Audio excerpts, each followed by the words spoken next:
ප්‍රසිද්ධියේ දරුවෙක්ව වඩා ගන්න නැති. දරුවෙක් ඉඹලා හුරතල් කරන්නේ නැති. ඔබට පුළුවන් ද මේ රටේ අනාගතයේ දරුවෝ වෙනුවෙන් පෙනී හිටින්න? එක්සත් ජාතික පක්ෂයේ නායකයෝ දේශපාලන වාසියට දරුවන් වඩාගත්තේ නැහැ.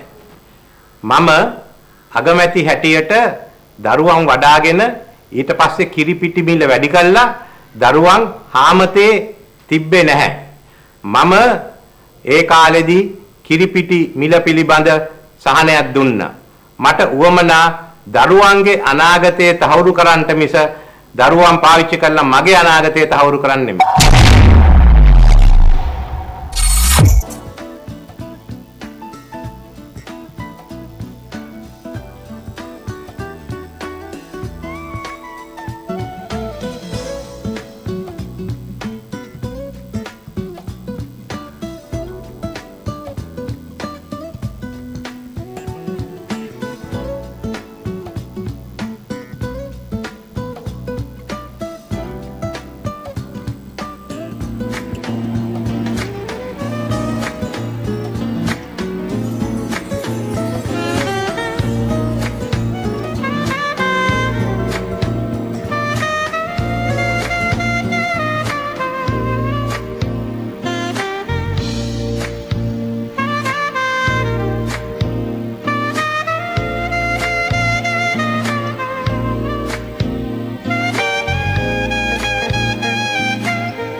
අවුරුදු 47ක් ශ්‍රී ලංකා නිදහස් පක්ෂයේ හිටපු ඔබ පක්ෂ නායකයා කෙරේ ද්වේෂයක් හට ගන්නවා.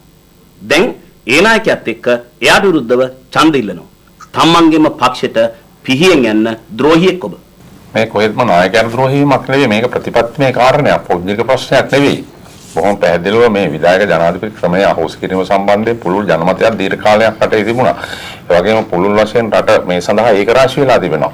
මේක ප්‍රතිපත්තිමය කාරණයක්. ඒක පැහැදිලිවම කියන්නට. ඒ නිසා මේ තීන්දුව තීරණය ගත්තේ මුළු රටේ නිදහස් ප්‍රජාතන්ත්‍රය සහ ජනතාව වෙනුවෙන්. ඒ තුලයි මම කැප වෙලා සිටින්නේ.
තොර තෝංචයක් නැතිව සුරංගනා කතා ඇහෙනවා. ඔබලා කොහොමද සීලාචාර ආණ්ඩුවක් හදන්නේ? අද කැසිනෝ පැටව ගහනවා. කුඩු ගේන්නේ කන්ටේනර් වලින්. කප්පම් ගන්න එක ක්‍රීඩාවක් බවටපත් වෙලා. මේ හැම එකටම රාජ්‍ය අනුග්‍රහය තියෙනවා. අපි නීතියේ ආධිපත්‍ය තහවුරු කරනවා. අධිකරණය ස්වාධීන කරනවා. පොලිසියයි දූෂණ හා අල්ලස් කොමිසම දෙකමත් ස්වාධීන කරනවා. අපිට වමනා වෙලා තියෙන්නේ ජනතාවගෙන් හොරකම් කරපු මුදල් හා අනික් දේපල ආපහු ලබා ගන්න.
If those who are standing, please come over here. There are seats here.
Harsha.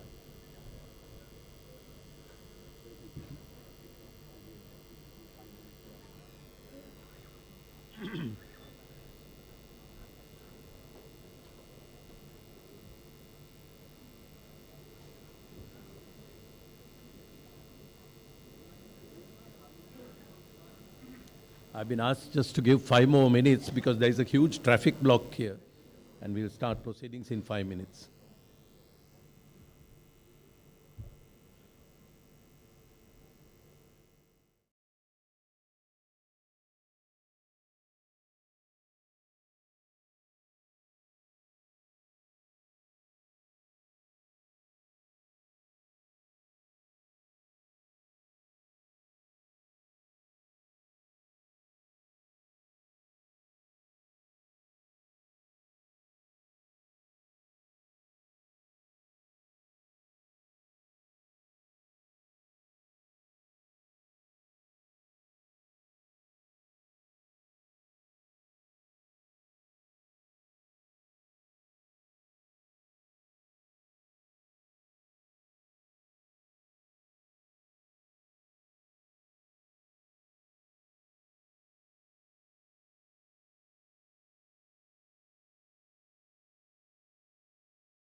Ladies and gentlemen, with your permission, may I start proceedings? Could you please stand for the national anthem?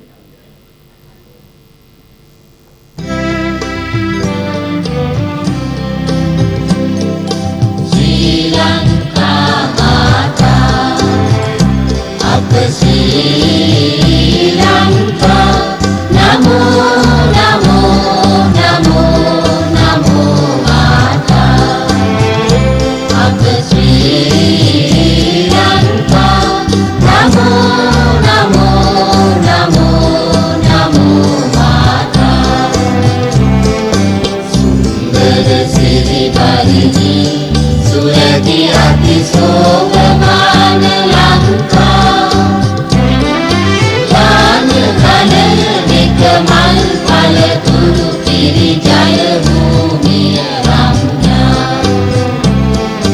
Apa Hata Sapa Siri Seka Sadhana, Jivana Ye Mata,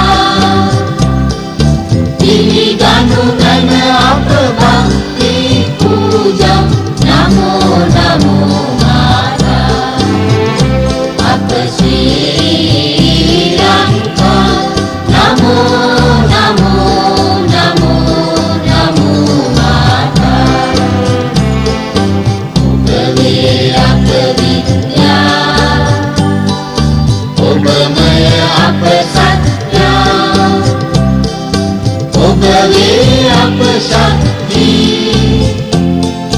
Apa Hada Tula Bhakti, Upa Apa Aloke, Apa Ge Anuprani,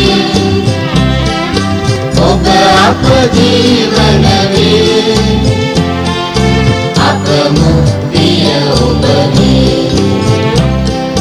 Nava Jivana Devine, Vitina Apa Pugudu Karan Mata, Jana Vija Vadavani Naragina Anumana Jaya Bhumi Kara, Chitramava Kadetaru Kala Balina, Yamu Yamu Vinopama, Premavada Samaveda Duranada, Namo Namo Mata, Apa Sri Lanka, Namo Namo Namo Namo Mata, Apa Sri Lanka, Namo Namo Namo Namo Mata.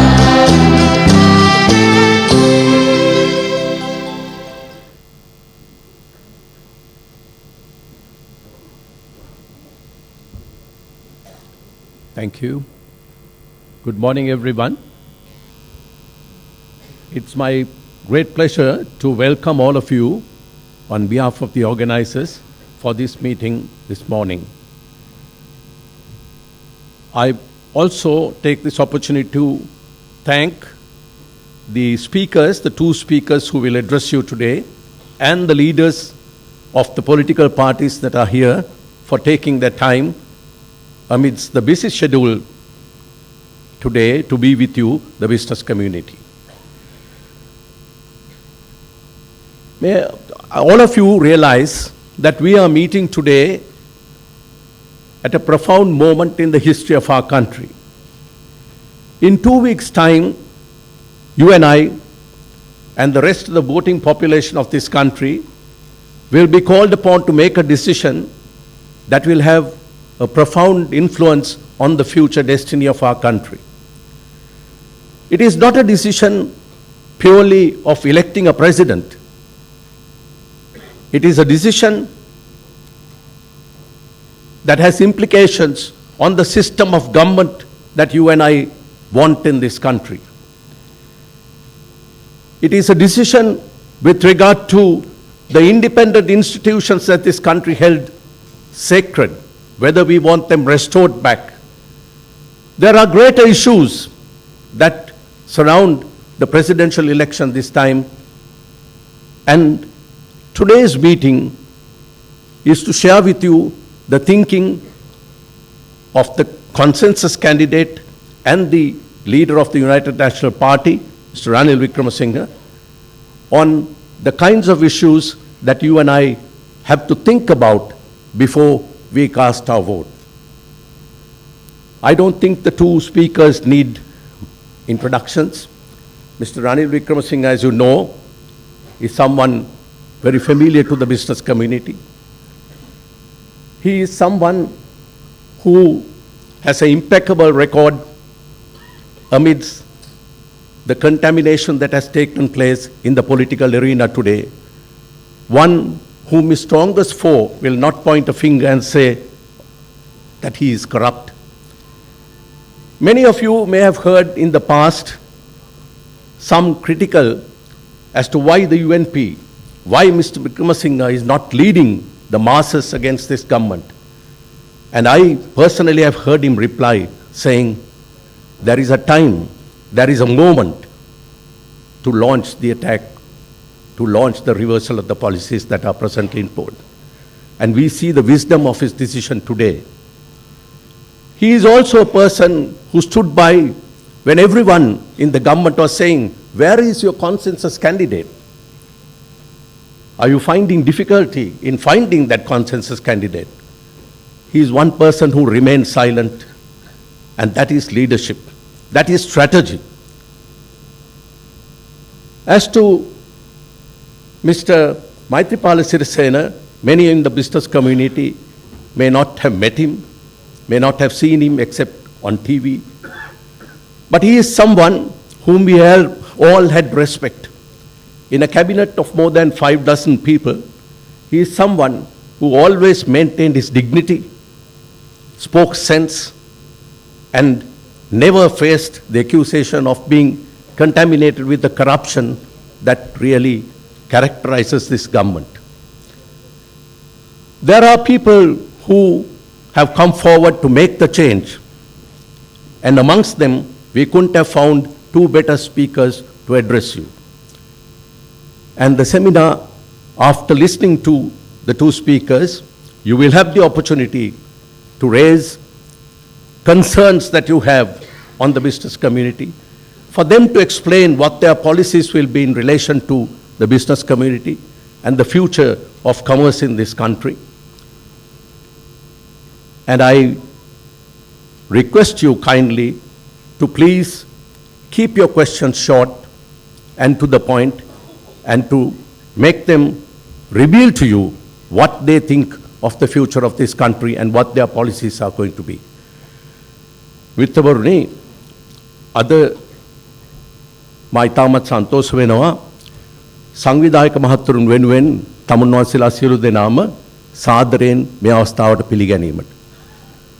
අද අපි මේ උදෑසන රැස් වෙන්නේ අපේ කුඩා දිවයිනේ ඉතාමත් තීරණාත්මක අවධියක. තව දෙසත්යක පමණ කෙටි කාලයක් තුල තමුන් වහන්සේලා අප සියලු දෙනාම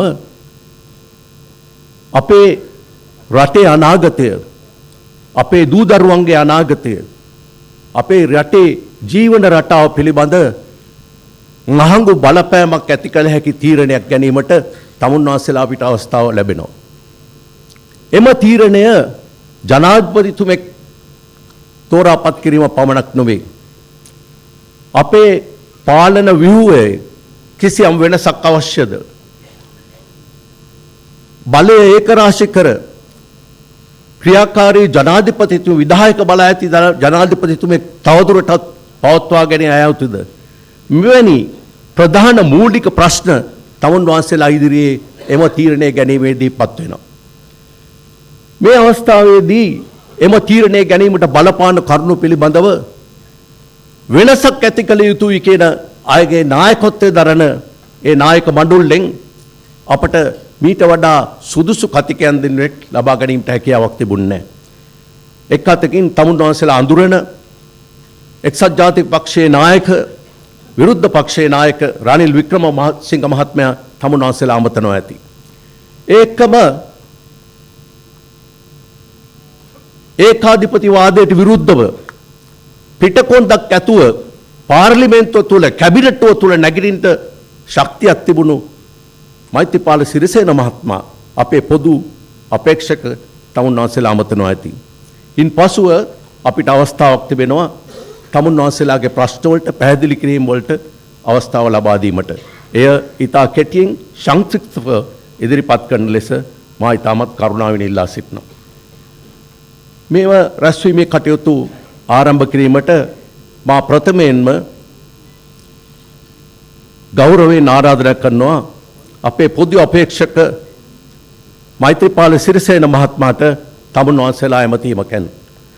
කරුණාකර තමුන්වහන්සේලාගේ අත්වරදන් සාදයෙන් නැද්දේ මහත්මයා පිළිගන්න.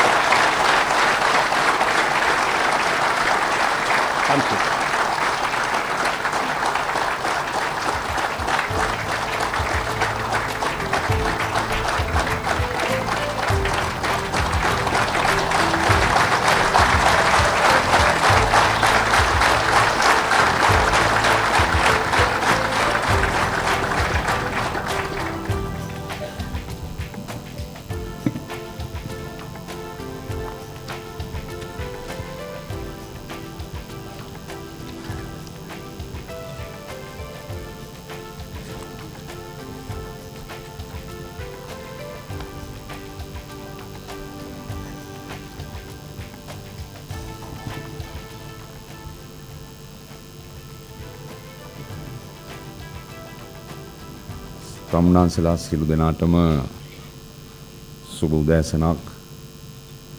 ආයුබෝවන් වණක්කම් අස්ලාම් වලයිකුම්. එක්සත් ජාතික පක්ෂයේ නායක ඒ වගේම කරු විපක්ෂ නායක කරු රනිල් වික්‍රමසිංහ මහතුමනි සහභාගී වන අනිකුත් සියලුම පක්ෂ නායකින් සහ මැති ඇමතිවරුනි විශේෂයෙන්ම අද මේ වැදගත් අවස්ථාවට සහභාගී වන ව්‍යාපාරික ක්ෂේත්‍රයේ මූලිකත්වයේ ගැන කටයුතු කරන ප්‍රවීණයින් ප්‍රමුඛයින් ඔබ සියලු දෙනාගෙන්ම අවසරයි. ප්‍රජාතන්ත්‍රවාදී ආණ්ඩුක්‍රම ව්‍යවස්ථාවක් තිබෙන එහෙත් ප්‍රජාතන්ත්‍රවාදය නැති ලෝකේ ප්‍රජාතන්ත්‍රවාදී ආණ්ඩුක්‍රම ව්‍යවස්ථාවක් තිබෙන දූෂිතම රාජ්‍ය පාලනයක් තිබෙන රටක ජනවාරි 8 වෙනිදා පැවැත්වෙන ජනාධිපති වරණය සඳහායි මම පොදු අපේක්ෂකයා විදිහට විපක්ෂයේ සියලු දෙනාම එක් වී ඉදිරිපත් කළා තිබෙන්නේ. ඒ නිසා අපිට තිබෙන පුළුල් වගකීම සහ කාර්යභාරය පිළිබඳව මුළු මහත් රටේ සහ ජනතාවගේ අනාගතය වෙනුවෙන් ඊටාම වගකීමකින් ඒ කටයුතු ඉෂ්ට කිරීමට අපි පැහැදිලිවම සහතික වෙන ප්‍රතිඥා දෙනවා. මේ රටේ ව්‍යාපාරික ක්ෂේත්‍රයේ ව්‍යාපාරික ප්‍රජාවට තිබෙනා වූ බරපතල ප්‍රශ්න රාශියක් පිළිබඳව යම් අවබෝධයක් මා වෙත තිබෙනවා. රජයක් විසින් රටේ ජනතාවගේ නිදහස හා ප්‍රජාතන්ත්‍රවාදය තහවුරු කරනා වගේම ව්‍යාපාරිකයාගේ නිදහස සහතික කළ යුතු වෙනවා. නමුත් වර්තමාන ආණ්ඩුව ව්‍යාපාරිකයින්ට නිදහසේ කටයුතු කිරීමේ හැකියාව සහ අවස්ථාව දෙන්නේ නැහැ. තමන්ගේ පාලනයට අවශ්‍ය තමන්ගේ කැමැත්තට අවශ්‍ය කටයුතු කරන පිරිස් වලට පමණක් සහන දෙමින් අනික් ව්‍යාපාරිකයින් තලාපෙලා විශේෂයෙන්ම නිදහසේ ව්‍යාපාරී කටයුතු කරන්න ඉන්න නොදී බොහෝ ප්‍රදේශවල අපි දන්නවා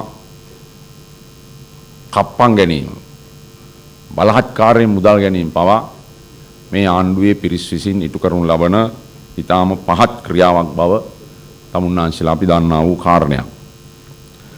ඒ නිසා මම විශේෂයෙන්ම අද ඊටාමත්ම වැදගත් වූ වගකීමකින් තමුන්නාන්සලාට පැහැදිලි කරනවා අපි හදන අලුත් ආණ්ඩුව තුල මේ රටේ සියලු ශේෂ්ත්‍රවල ව්‍යාපාරිකයින්ට කිසිදු දේශපාලන බලපෑමක් තොරව නිදහසේ ව්‍යාපාරී කටයුතු කිරීමේ අයිතිය අපි තහවුරු කරනවායි කියන එක. ඒ වගේම රජයේ සියලු කටයුතුවලදී ව්‍යාපාරික ශේෂ්ත්‍රයට අයත් නීත්‍යානුකූලව නීතිමය පදනමක් තුල ඒ සියලු කටයුතු කෙරෙන්නේ ඉන් බාහිරම කිසිදු ව්‍යාපාරික කටයුත්තක් සඳහා අපි ඉඩ නොතන බව විශේෂයෙන්ම සඳහන් කරන්නට ඕනේ. Ladies and gentlemen, we live in a Buddhist country, but even our Hindu, Christian and Muslim brothers all believe in impermanency and change. There is change in every facet of life. The only thing permanent is change. The global free market and other economic theories of the past decade do not hold good anymore. They are not only not permanent, but changing very rapidly. In the recent past, not even the Western countries and Japan have been able to experience long-term growth and sustain it in spite of forecasts by eminent international economics. Today in Europe, even the strongest German economy is not totally stable. Globally, the fast-changing economic structure cannot sustain itself. Among BRICS, it is only in China and India there is growth stability. Was there a guru or institution able to predict the downslide of the Russian ruble?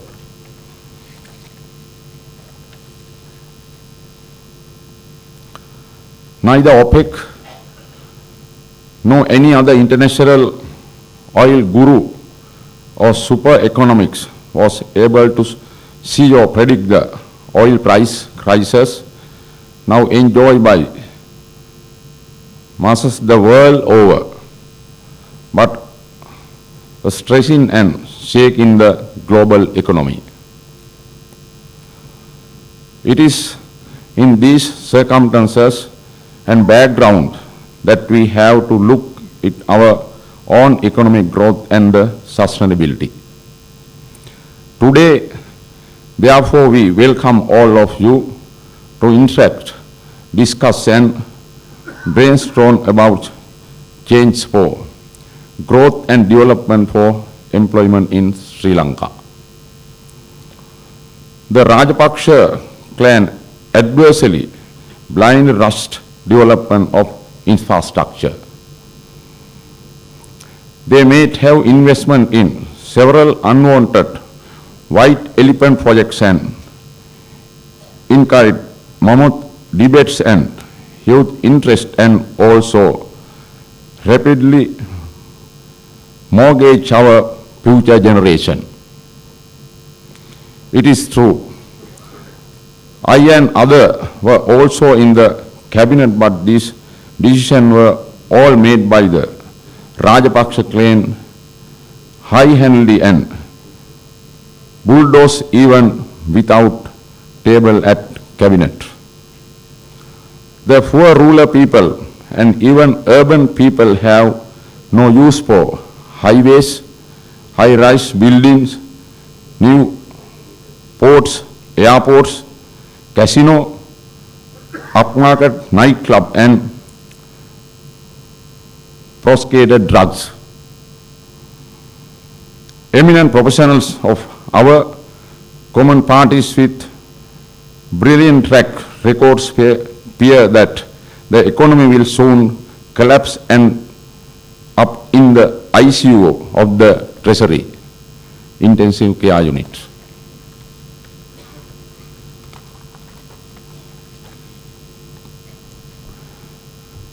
In the last few decades, it shows believe that for the open economy to succeed, grow and prosper, the private sector had to be the engine of growth of the prime mover of the economy. Today, this theory stands filed here in Sri Lanka. For us to promote our policy of growth and development for employment, we believe we need for following 4 engines. First, the hybrid engine, that is you, the private sector. Second, the petrol engine, that is us and you, the public-private partnership. Third, turbo diesel engine, that is us, the state sector business such as Satosa, Milk Oil Extra. Fourth, the Demo Batta, the NGOs, temples, church, mosques, COVID, charitable institution and generous benefactors.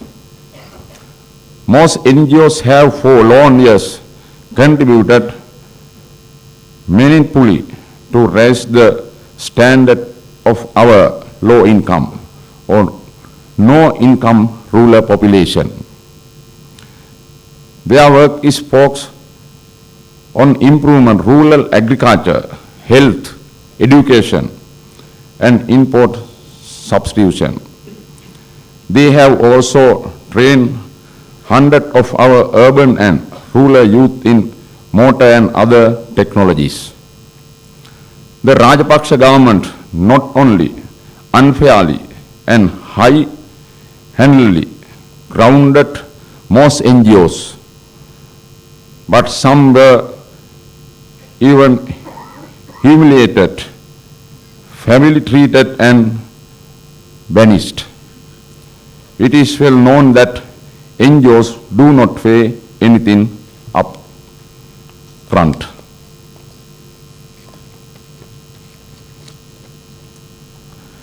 In our government, there will be no political victimization of companies, institutions or individuals irrespective of party applications. The Rajapaksa government created adverse history in 2011 by taking over the Hilton, Sevanagala Sugar and over 30 other affiliated companies. We will ensure justice for those who were unjustifiably victimized. Action will be taken according to our laws against corrupt public officials, especially those who milk the state in the ugly and unjust exercise whereby Sri Lanka lost aggressively interested substantial investors. This political victimization shocked the business community here and abroad and sent the wrong signal to many foreign and would-be investors. Keen and exploring investors ran away, some putting their plans on hold.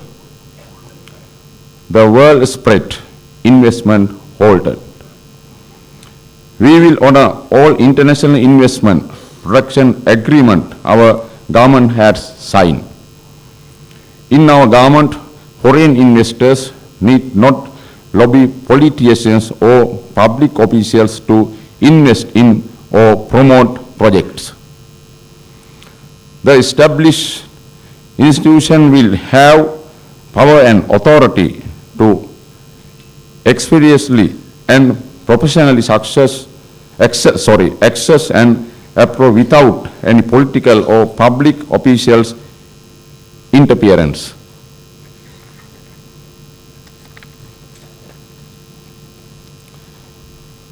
We have no choice but to adapt to change. We will prioritize growth of small and medium export enterprises and industries. You are clever enough to exploit advantage of all free trade agreements. You will target in prosperous market of India and the luxury market of China. They will soon become your big export markets. We will definitely reopen for you the links and pathways to our traditionally friends US, Western and Japanese market.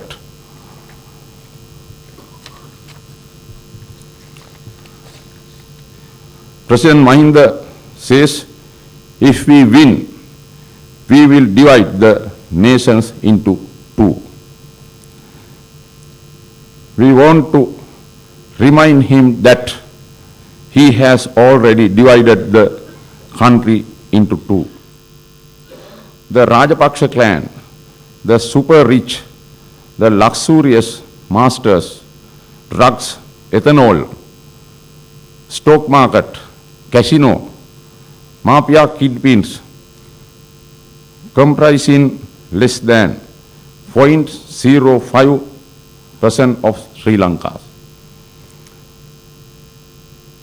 The operates and suffering urban and rural measures who can hardly make ends meet, amounting to more than 99.9% of the population.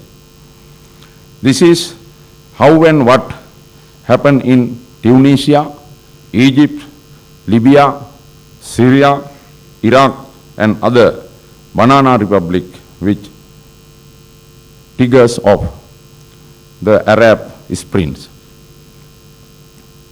We are sure and all of you already know that we will win this election. Equally, we will continue to be conscious that our political visas are not unlimited and not extendable.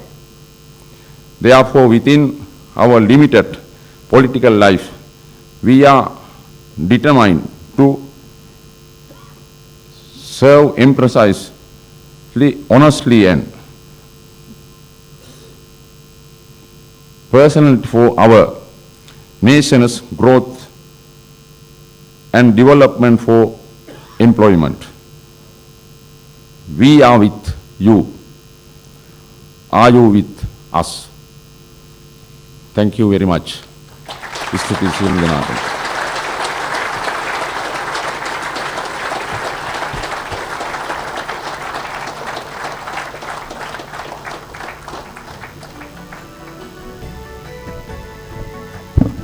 Thank you, sir, for that most clear statement, assuring the private sector that they will be free to act on commercial considerations rather than on the political connections they have. Assuring you that the government will be supportive of business. Thank you again for that clear statement. May I now kindly request Mr. Ranil Wickramasinghe to address you.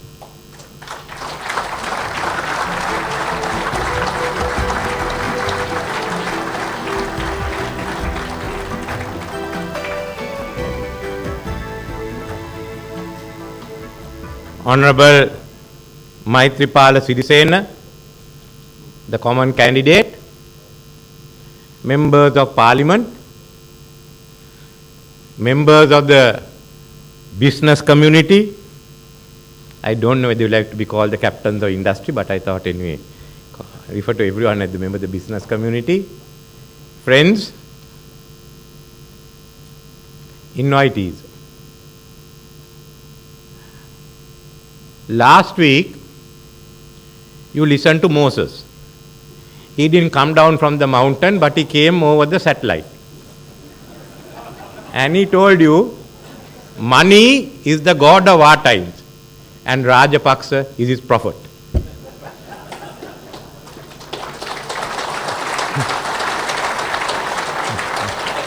I am sorry, we are not in any position to anyway match that hospitality.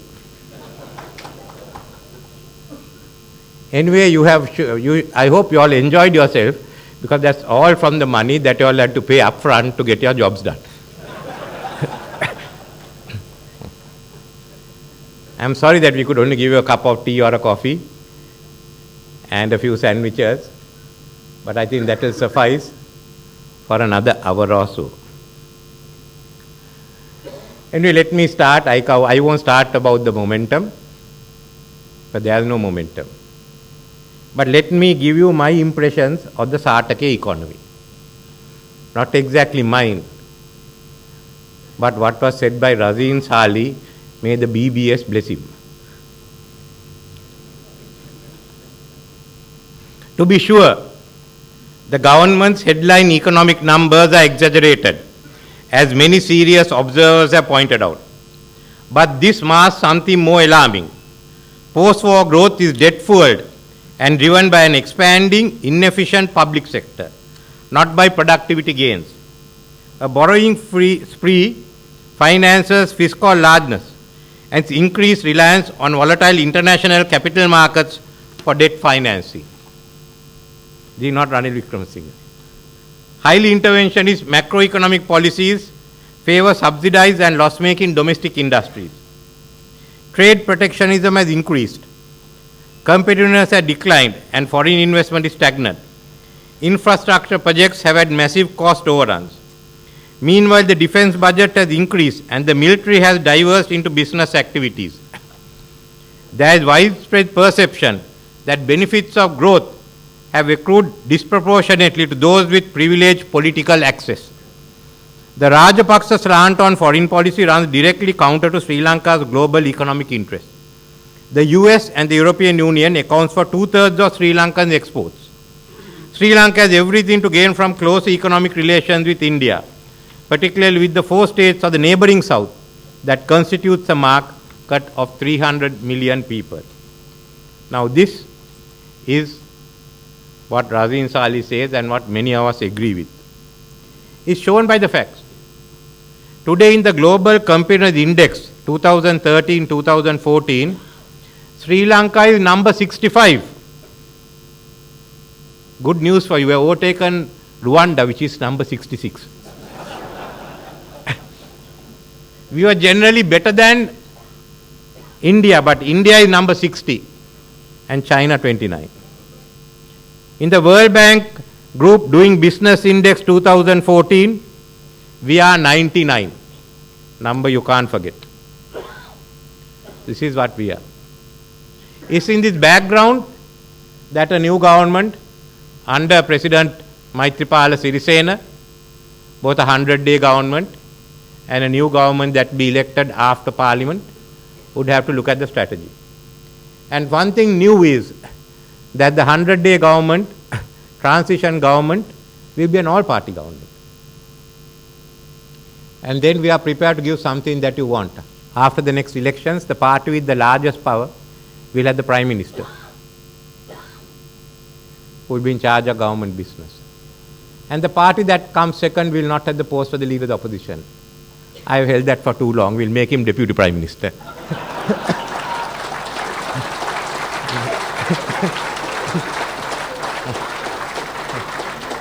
Any other party that wants to be in the government is welcome. I think for 2-3 years, we have to get down and put the country into order, put the economic policies. What are the issues we have? Immediately, more than you have to think of the people. The cost of living is high, incomes are low.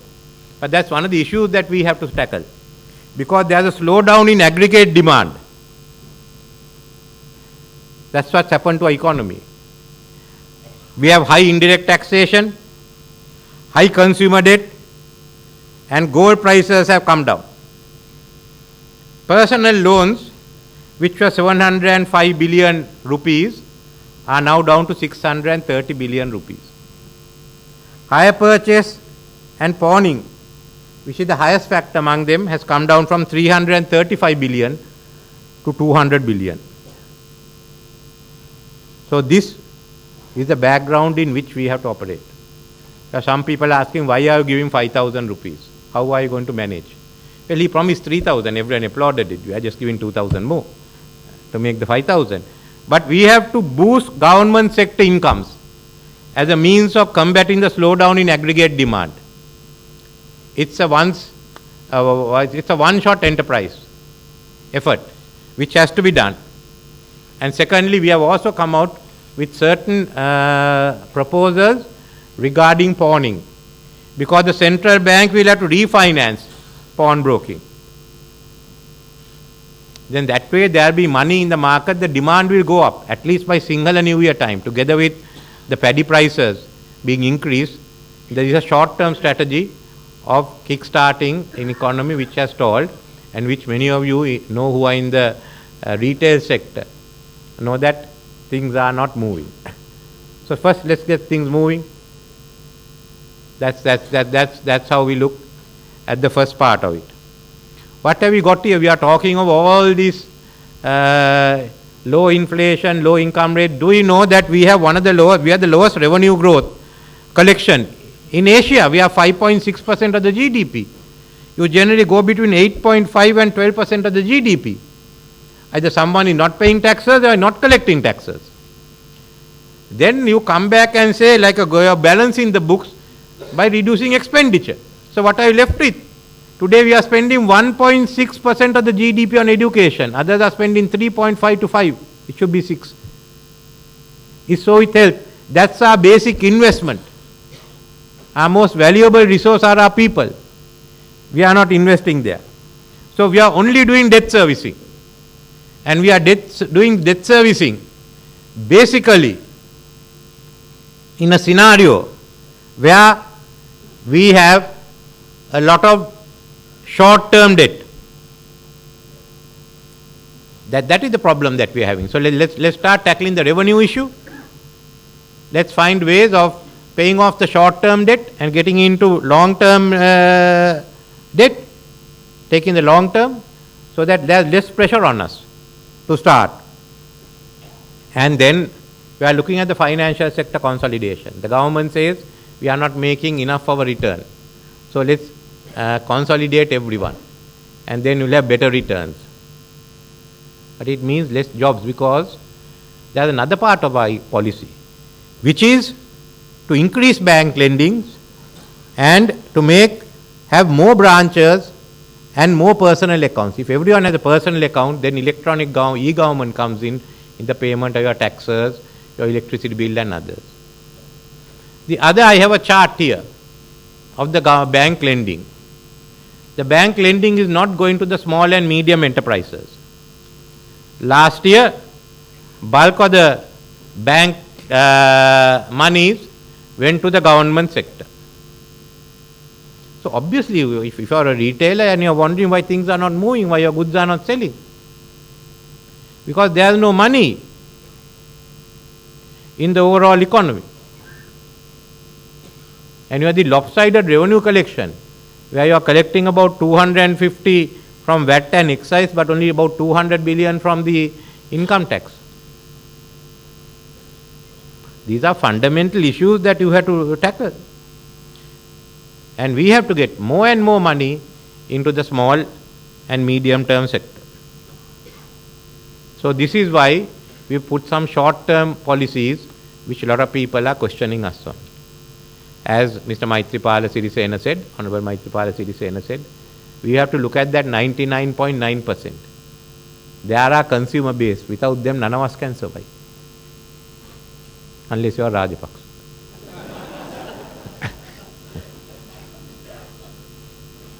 Secondly, what is our long term? We have to have growth, and we have committed ourselves to 1 million good paying jobs in 5 years' time. We have to go for it. No other way. We want to mobilize the whole country. That's why first get the political parties together. I am sorry, but I say we are not turning our savings into productive investments. This is not only an issue which is confined to Sri Lanka. It also goes to other. What we need is the next generation of economic reforms which we have not been doing for the last 5 years. You are adding up numbers, the numbers don't add up, and the IMF said last September or something the exchange rate is all right. I don't agree with them. I don't think the majority agrees with them either. They come here and write books and go off. That's why I said I won't waste my time with the jokers here. I'll deal directly with Washington. And that you will see when the government comes in, where we will deal and with whom we will deal. So we have to go in for the second generation of structural reforms, which will promote competition, innovation, and productivity gain. Are you ready for it? Okay. And investments in infrastructure. Everyone is thinking of concrete. No, our first priority is investment in our soft infrastructure. We need people with technology. We haven't got enough people to run IT businesses. We haven't got enough engineers. We haven't got enough mid-level managers. We haven't got enough technicians. How can you start nanotechnology? Have you got 10 people here? How can you go into pharmaceuticals? Then you must think of the salary scales. You have to pay them. But if you have to pay them, you have to pay the workers. They are going to say, look, we also need money. And all of you are asking me, what is this? You want to stop the port city? Look, economic growth today is being driven by mega cities. And our idea in 2002, 2003 was to create a mega city in the whole of Western province. Chennai won't be the largest city. We wanted to make Western province the largest megapolis in the Indian Ocean. At least 30% to one-third of our population live there. We should have come anything from about 8.5 million to about 9 million people.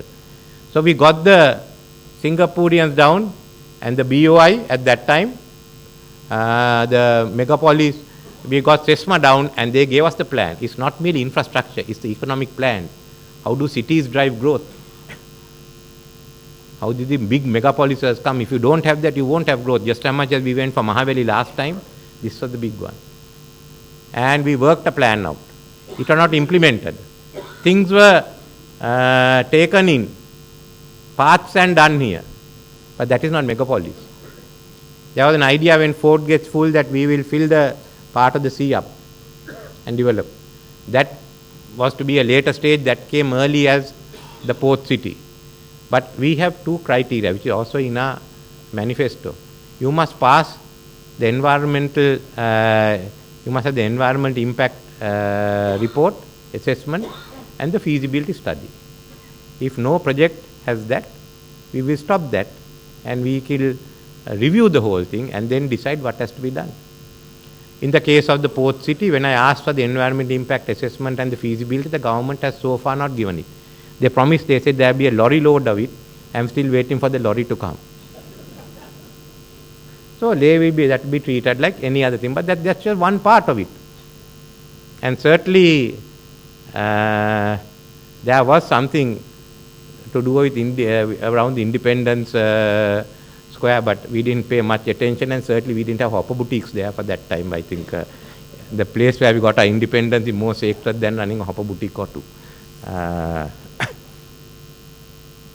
But we have to create this mega city, and the first thing the Singaporeans say, and I agree with it, and we haven't done, going into our infrastructure, water supply and sewerage. We have no sewerage beyond the McDonald's as you enter Kotte. What do you think is going to be in another 5 to 6 years' time? They gave the plan and said, do that first, do the others later, your cost will be low. We have gone and given land everywhere, we have planted, given for buildings. Now the cost for doing that infrastructure will be virtually double. They have an idea of having some roads, we have to raise the roads and send it in the city, because what they said is you have the highways, you have exit points, but you can't enter into it. And you can see that in Pali at Dematagoda any day. Now you can't do those roads either because you have just gone arbitrary and given away the government lands. So in between there are high-rise buildings. Now how are we going to sort those issues out? But once you have it, the mega city, and we get the mega city going, we get them to revise it, and we'll go ahead with the mega city. It's not 2 billion. At the end of it, you'll have to put about over 200 to 300 billion. And we have to separate vehicle. The Megapolis Development Corporation, which like in the Americans one would have to issue the bonds in the long term. It's a 20-year program, 25. But why not have it? In 2023, we are going to be 75 years of our independence. Show something for ourselves. Show an economy that is working. We wanted higher incomes for our people. So the level of technology has to increase. And modernization, agriculture has to be modernized. As you bring people into the cities and create other urban centers in the north, in Kandy. By the way, one thing which I promise we will do is we will give at least 100 factories to Hambantota which are nothing. We will fill the Hambantota harbour with ships and the Mattala airport with airplanes. I must help my friend President Mahinda Rajapaksa after he retires to fulfill his dream. We have to find the markets. And we must get back to our markets, the Western markets, which we require. We must get the GSP plus from Europe. We'll negotiate that, get the ban restricted on the fisheries products. But one issue I'll have to talk to the private sector is, when you are renegotiating the GSP plus, do we go to status quo ante, or are we trying to get into the Philippines model? But there have been new developments since the last time we did, so those are issues that has to be dealt with. US, if I can get a concession, we will. It was at that time personal friendship with President Bush that got it. Let me see what we can work out, but a lot of the trends will be seen by about 2016 when the new elections and the new president of America. This Congress is difficult to deal with. It's basically deadlock between the president and the Congress. But we have to start working from now to look at it. And India itself, how to increase our trade relations with India. There are some concerns on our people's side, some justified, some not. I am also I'm concerned really by the non-tariff barriers in India, which I have been taking up. That's also one of the issues. But we have to get into the markets. And to me, the biggest market is going to be SAARC and the countries of the Bay of Bengal. I mean, you have India, you have Bangladesh, you have Indonesia, you have Myanmar, you have Pakistan, addition to the European markets. And if the port in Myanmar is built by the Chinese, certainly you can get it back into the southwest part of China. You've got road access. Getting into the west coast of China is more difficult. The Europeans, the Japanese and the Americans and the Singaporeans are better established. But services will be one sector that we can look at as far as China is concerned. So this is the plan. And we want to go ahead. We want to make a start. And with that, Sri Lanka can establish itself. We have always been the best economy in South Asia. The oldest commercial economy, the modern commercial economy in Asia began in Sri Lanka in 1835 when Colebrook Cameron removed the parts of the feudal economy. Why are we lagging behind? I have great confidence in our people. I know if given a challenge, they will do it. With that from 77, and we create an economy which withstood the war. Now let's take on the world and don't be frightened about it and ensure it's better living standards for all of you. And that to do that, we need the new political culture, and for that we need Mr. Maithripala, Honorable Maithripala Sirisena as the President of the country. Then of course we'll ask you to do the jobs and we'll sit down and enjoy yourself. Thank you.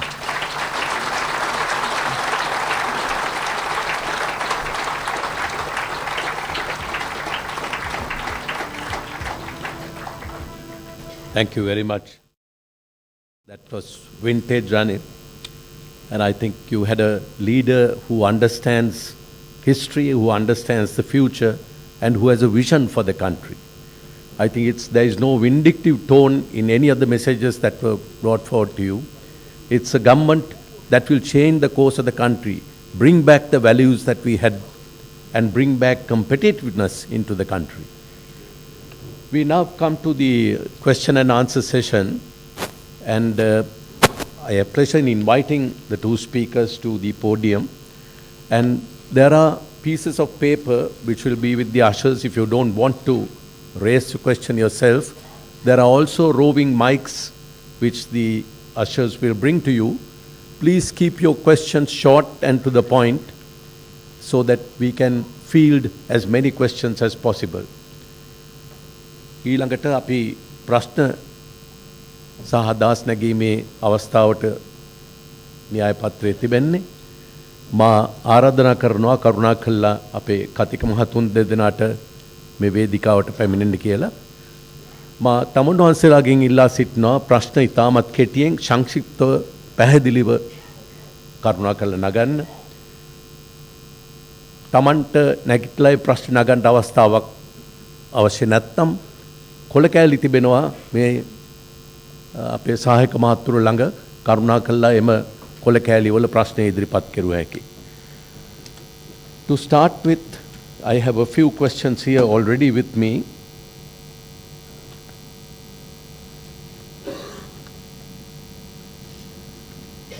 One question which Mr. Wickramasinghe might be able to field: how will you address the corruption charges without disrupting business activity and investment? No, what? Shall I sit down or shall I? No, please, please. As far as corruption charges are concerned, there will be, we have to decide on the mechanism. The inquiries will go on. If it's about some person or a company, those inquiries will take place. It doesn't mean business gets disrupted. Look at in US, I mean the charges they had, and not only by the courts. Some of the banks, HSBC and others were brought before Congress. But there was no breakdown. I mean, basically, it's a purifying process, nothing else. And the business will continue, that's all. If you are not made any ungotten, if you have no ill-gained wealth with you, why should you worry? Just carry on with your business. If you have ill-gained wealth, best is go to income tax and pay up it up and sort it out immediately, and don't wait for anything else.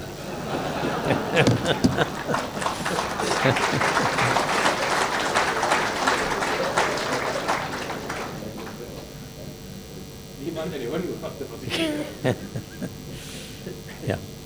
Another question, somewhat similar. How will you address the war crimes charges against Sri Lanka? Actually, we never signed the Rome Convention. It is President Rajapaksa who went before the Human Rights Commission and Council and agreed to investigation. Fortunately, the fact that we haven't signed it means that, we can't be taken before the War Crimes Tribunal. But I always feel that it shouldn't be not a matter that has to be taken to a foreign jurisdiction. I never asked for it. The whole thing of international inquiry into Sri Lanka was something which from 1989 that President Rajapaksa as a backbench MP advocated. No, I think as far as we are concerned, we should deal with these matters locally through our domestic jurisdiction. But it first requires an independent judiciary. And without independent judiciary, there will always be pressure for international inquiry. Have an independent judiciary, independent cleanse up, ensure the Attorney General's department is independent. Then, of course, go through your domestic process. But there are large numbers involved, and I don't think a country can go through the trauma. I think all parties agreed. So maybe something like a reconciliation and a truth commission, which will go into it, and they may make the recommendation when a prosecution should take place. But in all of the instances, there shall be some form of forgiveness and apology. I think the most parties are agreed on the truth and reconciliation approach and how we do it. But we must have an independent judiciary, and then we can stand on our own. The other things, there are other issues where we are not kept up to the human rights standards that I think we can negotiate in Geneva and get back, like our Human Rights Commission coming up to international standards, then getting the ICCPR operative. Those are things that we have to do and we can do. මෙම ප්‍රශ්නයම අනුර කුමාර දිසානායක මහත්මයාගෙන් මේ ළඟදී සම්මුඛ සාකච්ඡාවක ඇහුවා. ඒ මහත්මයා දුන්න පිළිතුරත් මා මේ අවස්ථාවේදී ප්‍රකාශ කළ යුතුයි. ඒ මහත්මයාගෙන් ඇහුවා දැන් තමුන්වන්සේලා බලයටපත් වුණොත් විරුද්ධ පක්ෂය බලයටපත් වුණොත් මහින්ද රාජපක්ෂ මහත්මයාව විදුලි පුටුවට ගෙනියනවද කියලා. ඒ මහත්මයාගේ උත්තරය වුණේ අපි ඒක කරන්න ඕමනක් නැහැ. දැනටමත් එයාගේම මිනිස්සු එයාව මේ ලයිට් කණුවල එල්ලලා තියෙන්නේ. මේ රංජිත් එක ප්‍රශ්නයක් තියෙනවා විදුලි පුටේට ගෙනියන එක. මොකද විදුලි පුටේ හයි කරලා තියෙන නොරිච් වල. ඉතින් විදුලි පුටේ වැඩ කරන්නේ නැහැ.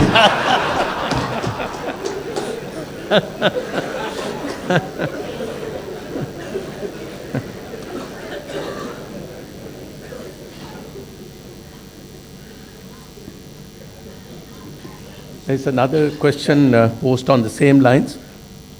How will you, it's not very clear, how will you restore external policy to benefit industry, trade and investment?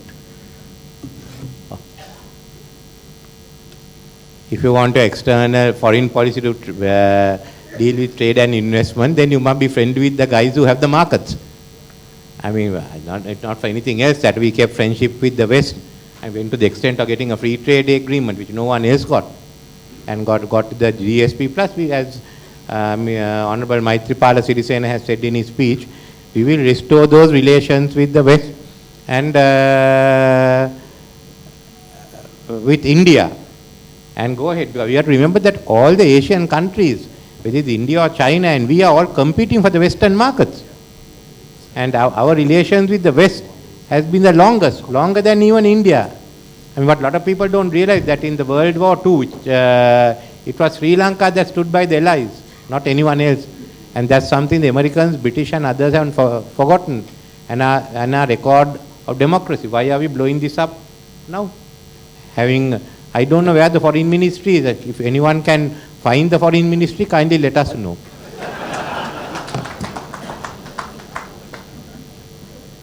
මට එක ප්‍රශ්නයක් ගරු මෛත්‍රීපාල සිරිසේන මහත්මයාට යොමු කරන්න පුළුවන් නම් අපේ දේශපාලන ක්ෂේත්‍රයේ ද්විතීය නායක පෙළ ප්‍රොවින්ෂල් කවුන්සිල්ස් වල ඉන්න අයගේ වංචා සහගත පුද්ගලයන් බොහෝ දෙනෙක් ඒ දෙවෙනි ලේයර් එකේ ඉන්නයි කියලා ප්‍රශ්නේ සඳහන් කරනවා.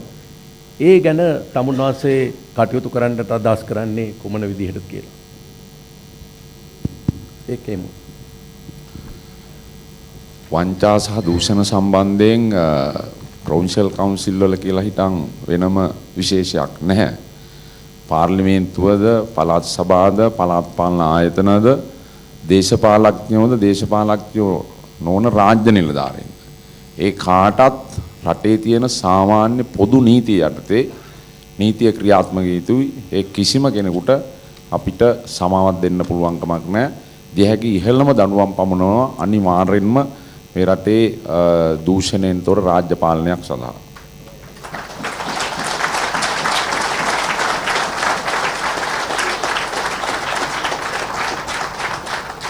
I'm not sure whether I miscommunicated because all the questions seems to be coming in.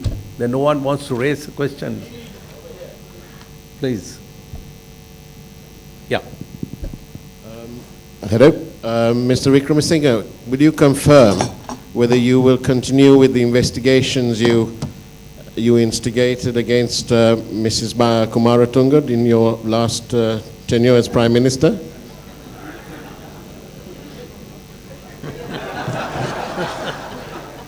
I have not started any inquiry against Mrs. Kumaratunga when I was Prime Minister. I could not have inquired against the President.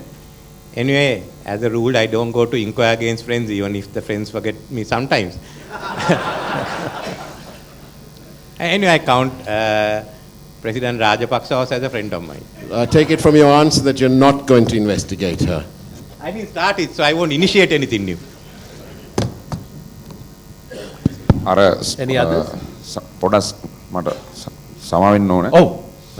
මම අර කලින් දුන්න උත්තරේදී මම කිව්වේ මේ ඒ දඬුවම් එසේම දෙනවා වගේම මීට කලින් ඒ බරපතල වැරදි කරලා ඉන්න අය ඉන්නවා රාශියක් හරියට පරීක්ෂණයක් නැහැ දඬුවමක් දීලා නැහැ. ඒක නිසා ඉදිරියේදී සිද්ධ වෙනවා විතරක් නෙවෙයි මීට පෙර බරපතල වැරදි කරලා තියෙන දූෂණ වංචා සියලු දේශපාලඥයින් සහ රාජ්‍ය නිලධාරීන්ට ඒ ගත හැකි සියලු ක්‍රියාමාර්ග අපි ගන්නවා නීති ඉදිරියට ගෙනල්ලා.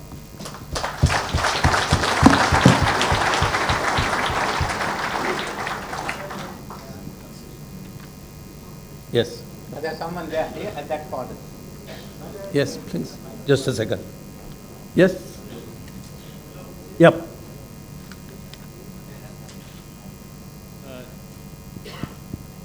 Is this mic working? Hello? No. Just give him first, then I will talk. Is this mic working? Yes. Mr. Wickramasinghe, you had referred to your statements on the port city, and similarly, having seen the manifesto, we've also seen references to the waterfront project of John Keel's. And I guess you touched on it when you spoke, but my question really is to sort of reiterate the point. Can you give the commitment that the present government's work will not be arbitrarily cancelled? Now, you did touch on 2 points there. You spoke about the environmental assessment and the feasibility studies. Now, there may be certain things which many people may consider, for the lack of a better word, good, which don't have those 2 tick boxes marked. But will you all give a commitment that there will be an objective process to look into that, to look into all of the projects in the pipeline and not to arbitrarily cancel them?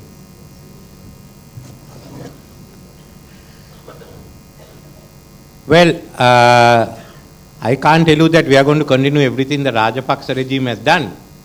So we are coming to show change, not continuity. But what I told you about the port city is that we have as a principle, you find in the manifesto, the environment impact assessment and feasibility study. You must also know whether it's feasible. I mean, take the example of the Hambantota port and Mattala airport. We are ending up with things with then the playground, the cricket stadium, which are not feasible. So we are going to insist on feasibility study and the environment impact report in reviewing this. Now, the waterfront was not in that, but if you want me to do the same thing about waterfront, then I can consider it. But we haven't. But I want to tell you one thing, that this government will go in for sustainable development. We are taking global climate change seriously. It doesn't mean there's intervention by the government.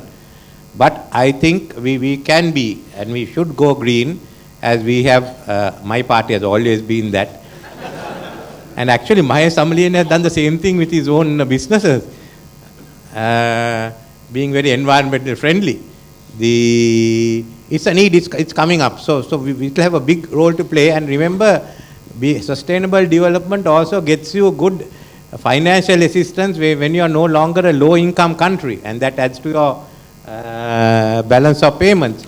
But certainly, we are going on objective criteria, and we'll look at everything on that basis. But we need a feasibility study, because after what happened to the Hambantota port and the airport, it will be a mistake not to look at the feasibility studies of all these projects. Hello. Yeah, please. Good morning. Hi, my name is Fazal, Muhammad Fazal. I write to Colombo Telegraph. You ask any, let me just make a couple of observations as well. You ask a smart businessman or an investor, they will tell you not to put all eggs in one basket. Now, with your competence, history of competence and honesty, I'm sure you will not fail. But I have a couple of fears. Being in the opposition for the last 20 years, it's fair for me to be pessimistic. So this is not to lose the election for the Mahinda Rajapaksa government is not an option. So I believe they'll resort to anything and everything. In one of my articles, I mentioned about military takeover. Now, this fear, I'm sure everybody is having in their minds. Do you have a plan B, sir? You will say you're going to win. That I would expect that answer. But once again, we would all like to have a plan B from you, sir. That's one. Number two, I hope, would you strike a balance between import taxes and protecting local industries? Please. One example is the Mr. Dhammika Pereira's tile industry. The duty is so high, just to protect few hundred employees, poor people cannot afford to build decent houses with floor tiles or with sanitary ware. That's pretty much it, yeah. That's a long question. What is the plan B? Plan B was yesterday. Rishad Baduddin. You could ask him what plan C is. As the government comes apart, the chances of them people trying to back them in these ventures reduce. And I don't think our military will do that, because your government loses, it means half the military or more have voted against the existing government. It's not possible to have that. It's a foolish this thing. And especially if you're in Colombo, and which is a completely UNP city, it's going to be difficult to put the army and try and run it if the people have turned against you. Then you wanted me to, you asked me questions about import taxes, and no, I mean, our way of developing industries is to back them up, give them whatever assistance to go out and become more competitive. Don't treat Sri Lanka as the only market. At least go across. And we can be proud of the standards that some of our industries, and I must say not only big, I know some small industrialists. But look, we need more and more. We need thousands and thousands and thousands of factories in this country, all going high-tech. And we will give you all assistance to go there. We will certainly do that. And we'll make flow ties much cheaper for you all. And maybe you can get other types of loading also. I mean, we didn't put flow ties all the time. Huh? කරු සිරිසේන මහත්මයාට යොමු කළ තිබුණ ප්‍රශ්න දෙකක් තිබෙනවා. ඔබතුමාගේ ප්‍රකාශයේ කාන්තාවන් පිළිබඳ සහ දුවදරුවන් පිළිබඳව තමගේ ප්‍රතිපත්තියත් දූෂණය නැති කිරීමට ගන්න විශේෂ පියවරවල සඳහන් කරන්න කියලා නැවතත් මතක් කළා. කාන්තාවන් සහ දරුවන් පිළිබඳ විශේෂයෙන්ම මව්වරු සහ දරුවන් පිළිබඳව තමයි රටක රාජ්‍ය පාලනය තුළ ඊටාම ප්‍රමුඛතාවය දී යුතු අංශයක්. නමුත් වර්තමාන මහින්ද රාජපක්ෂ පාලනය සම්පූර්ණයෙන්ම නොසලකා හැරපු අංශයක්. මේ රටේ සම්පූර්ණයෙන්ම සදාචාරය විනාශ වීම සිදු වුණේ ඊටාමත්ම අසීමිත විදිහට පසුගිය කාල සීමාව තුළ. රජයට සම්බන්ධ දේශපාලකයන්, ප්‍රාදේශ සභාපතිවරු, මන්ත්‍රීවරු, පළාත් සභා ඊට ඉහළ අය බරපතල ලෙස ස්ත්‍රී දූෂණ, ළමා අපචාර, කාන්තා හිංසන බරපතල විදිහට සිදු කළා. කාන්තා කාර්යාංශය සහ ළමා ආරක්ෂක අධිකාරිය යටතේ තිබෙන බලතල කිසිසේත්ම ඒ අයට ක්‍රියාත්මක වුණේ නැහැ. රටේ සාමාන්‍ය නීතිය අධිකරණය ඒ අයට ක්‍රියාත්මක වුණේ නැහැ.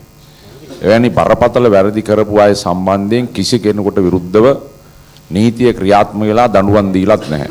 ඒ නිසා අපි ඉතා පැහැදිලිවම අපි හදන අලුත් අපේ රජය යටතේ, අපේ පාලනය යටතේ කාන්තාවන් සහ දරුවන් නැත්නම් මව්වරුන් සහ දරුවන් සඳහා ඔවුන්ගේ සුරක්ෂිතභාවය, ඔවුන්ගේ ආරක්ෂාව, ඒ වගේම ඔවුන්ගේ පෝෂණය මේ සියලු අංශ සම්බන්ධයෙන් දැනට තිබෙන නීති රීති ශක්තිමත් කරලා කටයුතු කරනා වගේම අලුත් නීති රීති අපිට අවශ්‍ය නම් ඒ සඳහා හදලා ක්‍රියාත්මක කරනවා, විශේෂයෙන්ම මව්වරුන්ගේ සහ දරුවන්ගේ ආරක්ෂාව සම්බන්ධයෙන්.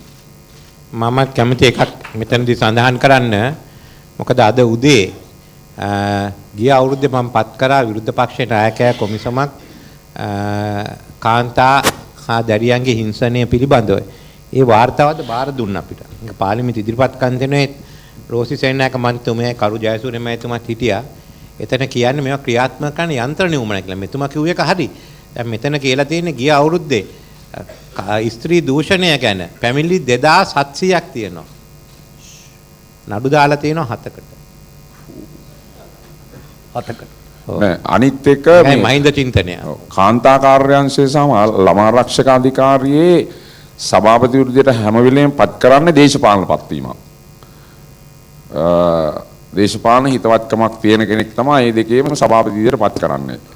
නමුත් මගේ අදහස නම් ඒක දේශපාලන පත්වීමක් නොවිය යුතුයි. ඒක අධිකරණ බලතල තිබෙන, ඒ කියන්නේ විශේෂයෙන්ම අඩුතරමින් විශ්‍රාමික විනිශ්චයකාරවරුවත් ඒවැ සභාපතිවරු සඳහා පත් කළ යුතුයි. එහෙම නැතුව ඒ ආයතන අපක්ෂපාතී වෙන්නේ නැහැ. දේශපාලකයන් නැත්නම් තිබෙන රජයේ බලපෑම් වලට යටත් වෙනවා ඇමතිවරු විසින්, එහෙම නැත්නම් ජනාධිපති විසින් එවැනි තනතුරු වලට පත් කරපුවාම. ඒ නිසා එවැනි පත්වීම් අපක්ෂපාතී මධ්‍යස්ථ පත්වීම් විය යුතුයි. එයාට සම්පූර්ණයෙන්ම ස්වාධීනත්වයේ තියෙන්න ඕනේ ඒ බලතල ක්‍රියාත්මක කරන්න. ඒකම තව ප්‍රශ්නයක් තිබෙනවා. කොළඹ කොටුවේ ව්‍යාපාරික ස්ථාන 53ක් කිසිදු පෙරදැනුම්කීමක් නොමැතිව කඩා සමතලා කරන ලදී. එය රෝහල පාරේ ව්‍යාපාර ස්ථාන 11ක්, බ්‍රිස්ටල් වීදියේ ව්‍යාපාර ස්ථාන 42ක්. මේ අයට ලැබෙන සහනය හෝ නීතියේ පිළිසරණක් තිබේද?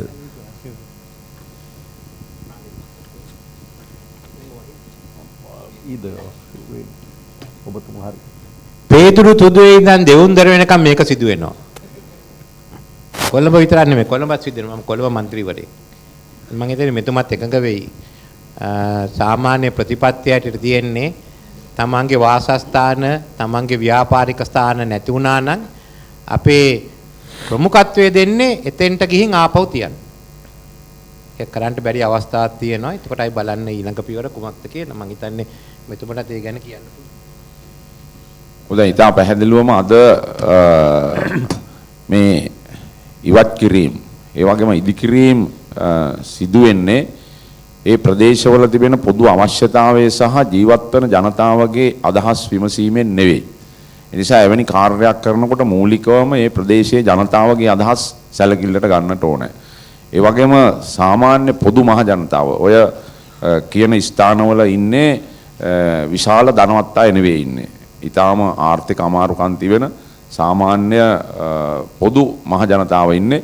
ඒ නිසා එවැනි අය සම්බන්ධයෙන් කටයුතු කරනකොට ජනතාවගේ තිබෙන මූලික අයිවාසිකම් ජනතාවට හිමිතු මූලික වරප්‍රසාද කඩ නොවන විදිහට කටයුතු කරන්නට ඕනේ. කිසිම වෙලාවක ඒ අයට හිරිහැරයක් වන ආකාරයෙන් කටයුතු කරනවා නම් ඒක ඉතාමත්ම වැරදි. නාගරික සැලසුම් සහ ග්‍රාමීය සැලසුම් වලදී අද සිද්ධ වෙන්නේ එක්කෙනෙකුගේ දෙන්නෙකුගේ තනි මතයට ඒ සැලසුම් හැදීම සහ සැලසුම් ක්‍රියාත්මක කිරීම. නමුත් ඊට වඩා එවැනි පොදු කාර්යයක් කරන විට ඒ ප්‍රදේශවල තිබෙන එක් එක් තත්ත්වයන් වෙන වෙනම සැලකිල්ලට අරගෙන ඒ තුල අවශ්‍ය සැලසුම් සකස් කිරීම කළ යුතුයි. Honorable sir. Can we have a question from? I have a question.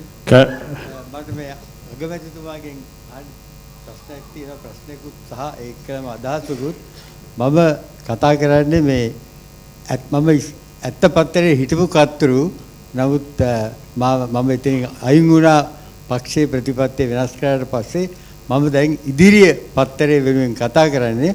ඔබතුමා ඊටාම නිවැරදිව කිව්වා පුද්ගලිකාංශය තමයි එන්ජින් එක කියලා ආර්ථිකේ.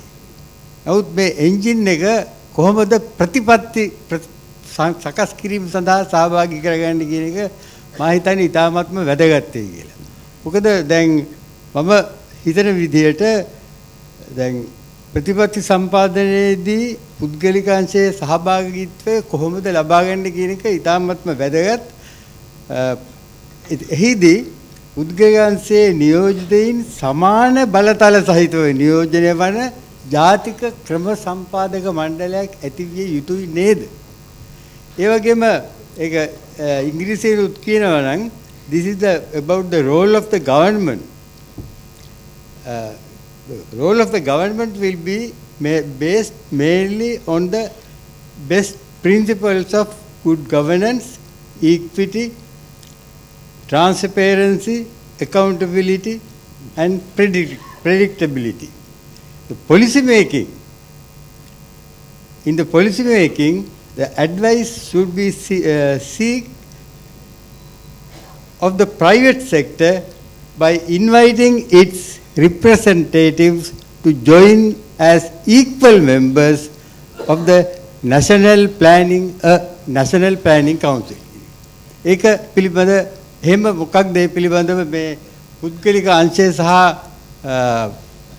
රාජ්‍ය අංශය සම්බන්ධ කර ගැනීම පිළිබඳව ප්‍රතිපත්ති සකස් කිරීමේදී ඔවුන්ගේ සහාය ලබා ගැනීම තියෙන වැඩපිළිවෙල කුමක්ද කියලා දැනගන්න කැමතියි. අරුමයිත් පාල්සිසෙන් ඔබතුමා මගින් දැහුවේ. විශේෂයෙන් මේකයි ප්‍රතිපත්ති සැලසුම් පිළිබඳව දැන් ඔය කියපු වගකීම විනිවිදභාවය මේ කියන කරුණු සම්බන්ධයෙන් අද වර්තමාන රජය කටයුතු කරන්නේ ඇත්තටම කීප දෙනෙකුගේ අවශ්‍යතාවය මත. ඒක නිසා ප්‍රතිපත්ති සම්පාදකීන් සම විටම කටයුතු කරන විට ඒ ප්‍රතිපත්ති සම්පාදනයේට සුදුසු පුද්ගලයන් ප්‍රතිපත්ති සම්පාදනයේ සිටින්නට ඕනේ. ඒ වගේම තමයි සියලු අංශවල අදහස් විමසීම කෙරෙන්නට ඕනේ. ඒ අදහස් විමසීම් තුළ සියලු අංශවල යෝජනා ලබාගෙන ඒ වගේම විනිවිදභාවයෙන් යුතුව වගකීම් සහ වගවීම් මේ අංශ දෙකම ඊටාම පැහැදිලිව තේරුම් අරගෙන මේ කටයුතු කිරීම අවශ්‍යයි. ඒ නිසා මේ සඳහා අදාළ විශේෂඥ කමිටු ඒ වගේම දේශපාලන නායකත්වයන් ඒ එක් අංශ සම්බන්ධයෙන් මහජනතාවගේ අදහස් මේ සියල්ලම සැලකිල්ලට අරගෙන තමයි සම්බන්ධීකරණයක් තුල මේ කටයුතු අප සිදු කළ යුත්තේ. Honorable sir. Ravi Karunayake, you wanted to raise some. තව ප්‍රශ්නයක් තියෙනවා. මිහින් ලංකා හා ශ්‍රී ලංකන් වැනි අතිශය පාඩු ලබන ආයතන ප්‍රතිව්‍යුහගත කිරීම පිළිබඳ අදහස් මොනවාද? Which are directed at? මමත් ඒ පිළිබඳව කෙටියෙන් කියන්නම්. මිහින් ලංකා පිළිබඳව මම හිතන්නේ කවුරුත් දන්නවා. මිහින් ලංකා කියන්නේ මහ විශාල ජාතික ධන මංකොල්ලයක් එලිපිටම කරපු. එක්කෙනෙකුගේ දෙන්නෙකුගේ තිබෙන තනි පෞද්ගලික වුමනාවට මේ කටයුතු කරනු ලැබුවේ.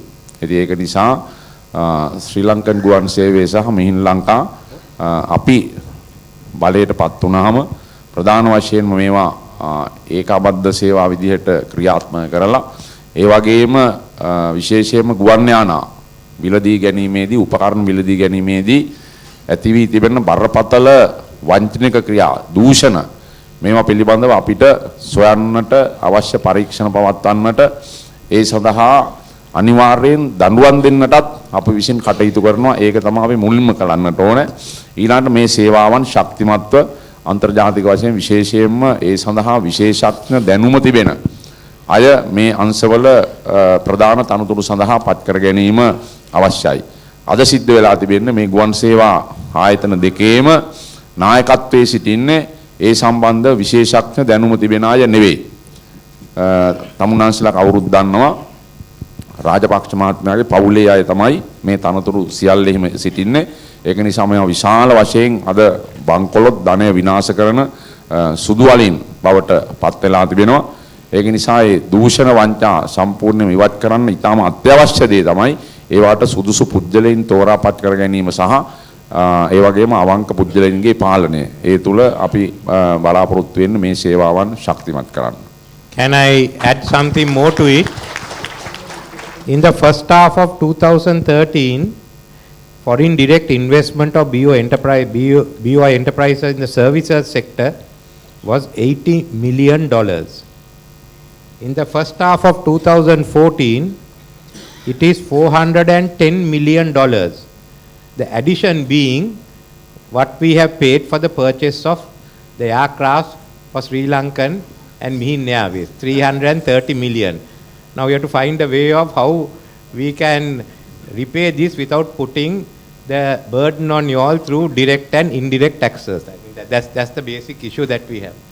So that's a very well raised question, and I think Honorable Maithripala Sirisena, given the answer, I thought I'll just give you the figures of what you will have to pay if we don't succeed in restructuring the present airlines. As you say, the airlines has also become a family property. Either they should buy it and give us the money, or we should allow us to.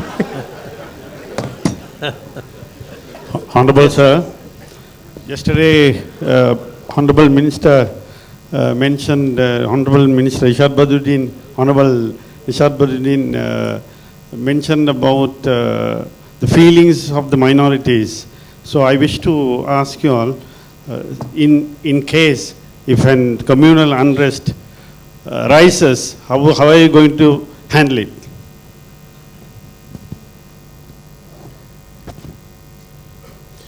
From the beginning, we will maintain law and order. And I think Mr. Maithripala, Honorable Maithripala Sirisena said it begins on from the moment he takes oaths, because we have to ensure there's law and order in the country for His Holiness the Pope to visit Sri Lanka.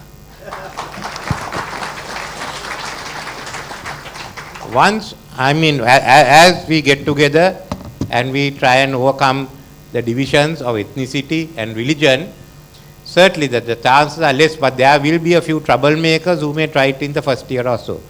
So we should all be alert, and both the security services and the general public must help in keeping unity.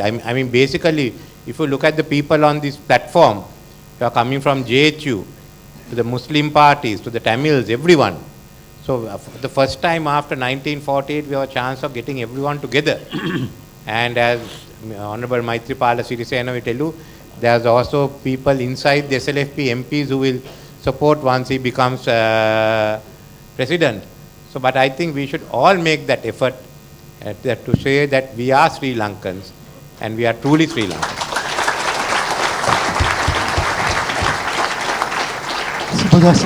Yes. Subhajasanak. Thank you. Please. Thank you, Mr. Wickramasinghe, for reassuring all of us that law and order will be restored. Because presently that is the elephant in the room, the lack of law and order.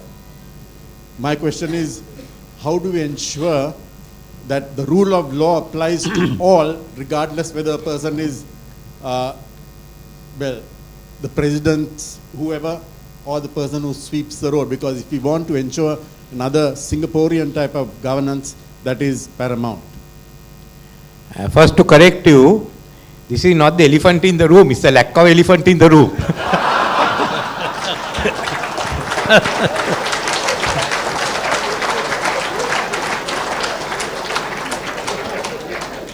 No, I think we are looking at modifying the immunity of the president also, and everyone will be open to prosecution.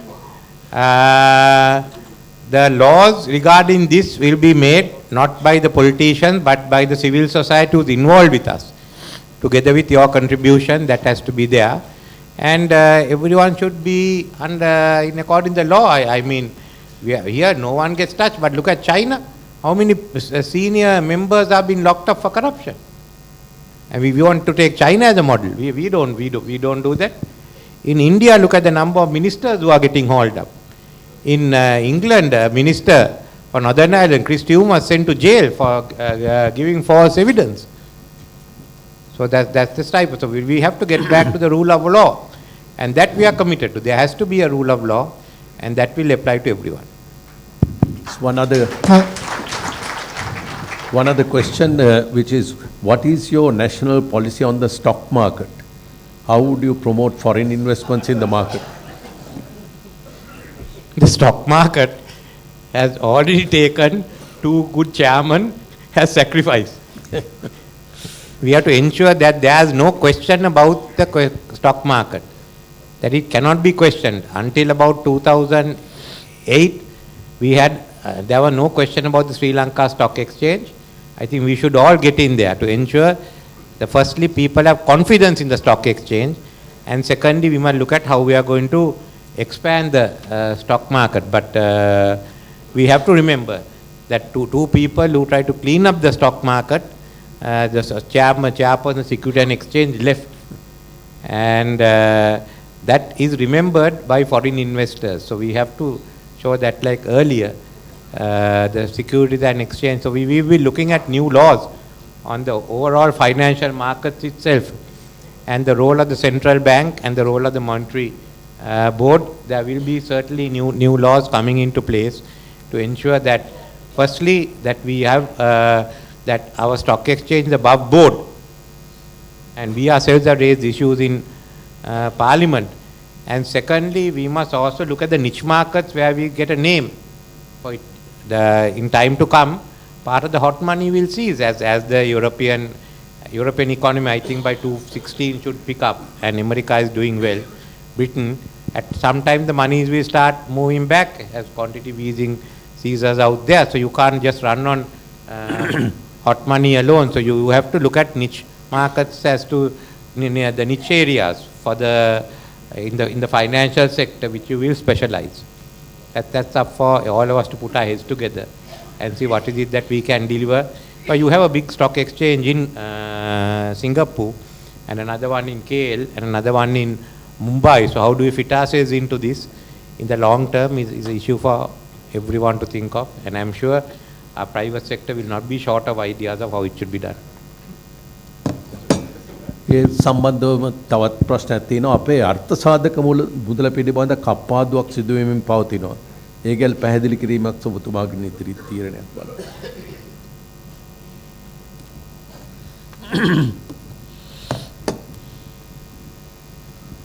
අර්ථසාධක කප්පාදුවක් පිළිබඳව තිබෙන තත්ත්වය අපි ඊටාම පැහැදිලිව දන්නවා. මම හිතන්නේ විශේෂයෙන්ම කාම්කරු ප්‍රඥප්තිය පිළිබඳවත් කතා කරු මහින්ද රාජපක්ෂ මහත්මයා අවුරුදු 10ක් ඉඳලා එවැනි දේවල් කෙරුවේ නැහැ. නමුත් අපි විශේෂයෙන්ම අර්ථසාධක සම්බන්ධයෙන් කටයුතු කිරීමේදී මේ දැනට අර්ථසාධක මුදල් හොරකම් කිරීමක් තමයි අපි දකින්නේ සිද්ධ වෙන්නේ. ඒක නිසා සම්පූර්ණයෙන්ම සේවක අයිතිවාසිකම් ආරක්ෂා වෙන විදිහට සේවකින්ගේ අර්ථසාධක අරමුදල් වලට කිසිදු හානියක් නොවන විදිහට අපි ඒ අදාළ ආයතනට උපදෙස් දීලා ඒ කටයුතු අපි කරනවා. Can you please explain the role of Mr. Sirisena after the 100 days? Will he continue as president or will he run for PM? If he continues as president, will he be a non-executive president?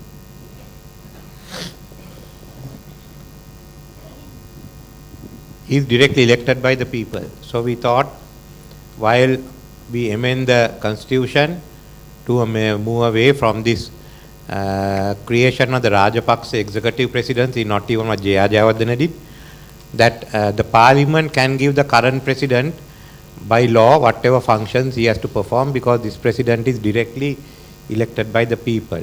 The next president may not have those powers that parliament will confer. That I mean, the cabinet and all will agree. But there are two main issues that will come in, and I think that there are going to be a changing role of the president, which will be important. Instead of three branches of the government, the legislature, the executive, and the judiciary, we are going to create a fourth branch, good governance, where the commissions and all come in. There the president takes over. That will be his branch. So he will be the umpire. And he will ensure that good governance policies continue and the essential powers will be given there. The other is that we've been talking, we are trying to work together for 3-4 years. So when the political parties have to work together as a consensus, there will be role certainly for him to play as the president of getting everyone together. And we are also looking at public funding of political parties, getting the parties functioning. So this whole role of getting a less adversarial political system and a more consensus-oriented system, that's a role that the president will have to play, because those of us who are in parliament will actually be engaged in the combative politics. So where do we stop? Where do we draw the line? So it's a refashioning the role of the president, but it's also refashioning the whole political structure of Sri Lanka. And then what's the role of the non-government sector at the grassroots organizations? So you have to think anew, and in that there's certainly a role for the President of Sri Lanka to play, just as much as the Prime Minister, the Chief Ministers and others. Garu. In the event the 100-day program cannot be completed, do you contemplate extending the 100 days for another 100 days? 100 days is 100 days.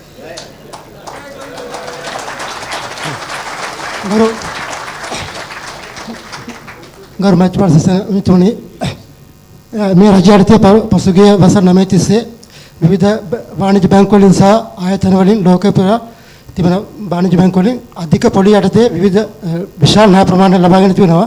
ඔබගේ අනාගත රජයට මෙම ණය ප්‍රමාණය ඔයගොල්ලෝ ගෙවීමට බලාපොරොත්තු වෙනවද නැත්නම් සංශෝධනය කර ගෙවීමට බලාපොරොත්තු වෙනවද නැත්නම් ගෙවීමට බලාපොරොත්තු වෙන්නේ නැද්ද?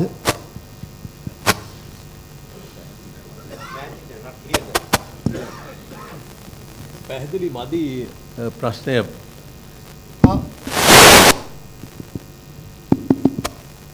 මෙම රජය පසුගිය වසර 9 තිස්සේ විදේශ ණය ලෝකයේ විවිධ වාණිජ්‍ය බැංකු වලින් සහ ආයතන වලින් අධික පොලි යටතේ ලබාගෙන තිබෙනවා.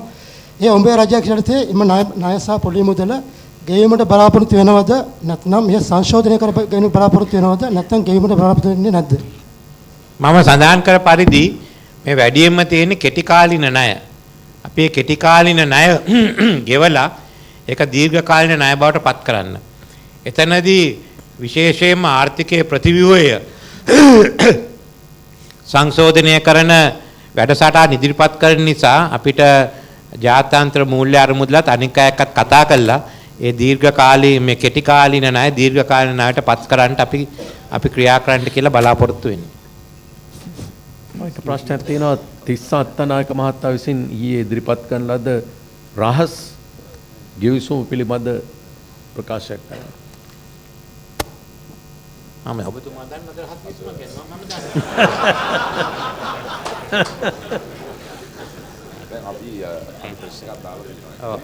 අපි මාධ්‍ය තියෙනවා දැන් කියන්න. අපි අද දවල් 12 මාරට ඒ සම්බන්ධයෙන් විශේෂ ප්‍රවෘත්ති සාකච්ඡාවක් කැඳවලා තිබෙනවා. අපි කිසි කෙනෙක් නොදන්න සම්පූර්ණයෙන්ම ව්‍යාජ ලේඛන සකස් කරලා රනිල් වික්‍රමසිංහ මහත්මයාගේත් මගත් අස්සන් යොදවලා මේ කූට ඊ타මත්ම වැරදි සහගත අසත්‍ය රටේ ජනතාව නොමග යවන ලියවිල්ලක් ඒගොල්ලෝ හදලා මේ ප්‍රකාශයට පත් කරලා තිබෙනවා. අපි මේ සම්බන්ධයෙන් පියවර කීපයක් ගන්නවා. එකක් තමයි අපි දෙන්නගේම අස්සන් යොදලා මෙවැනි ප්‍රකාශනයක් නිකුත් කරලා තිබෙන නිසා ඊට අදාළ නීතිමය ක්‍රියාමාර්ග ගන්නවා අපි අධිකරණය හමුවට යනවා.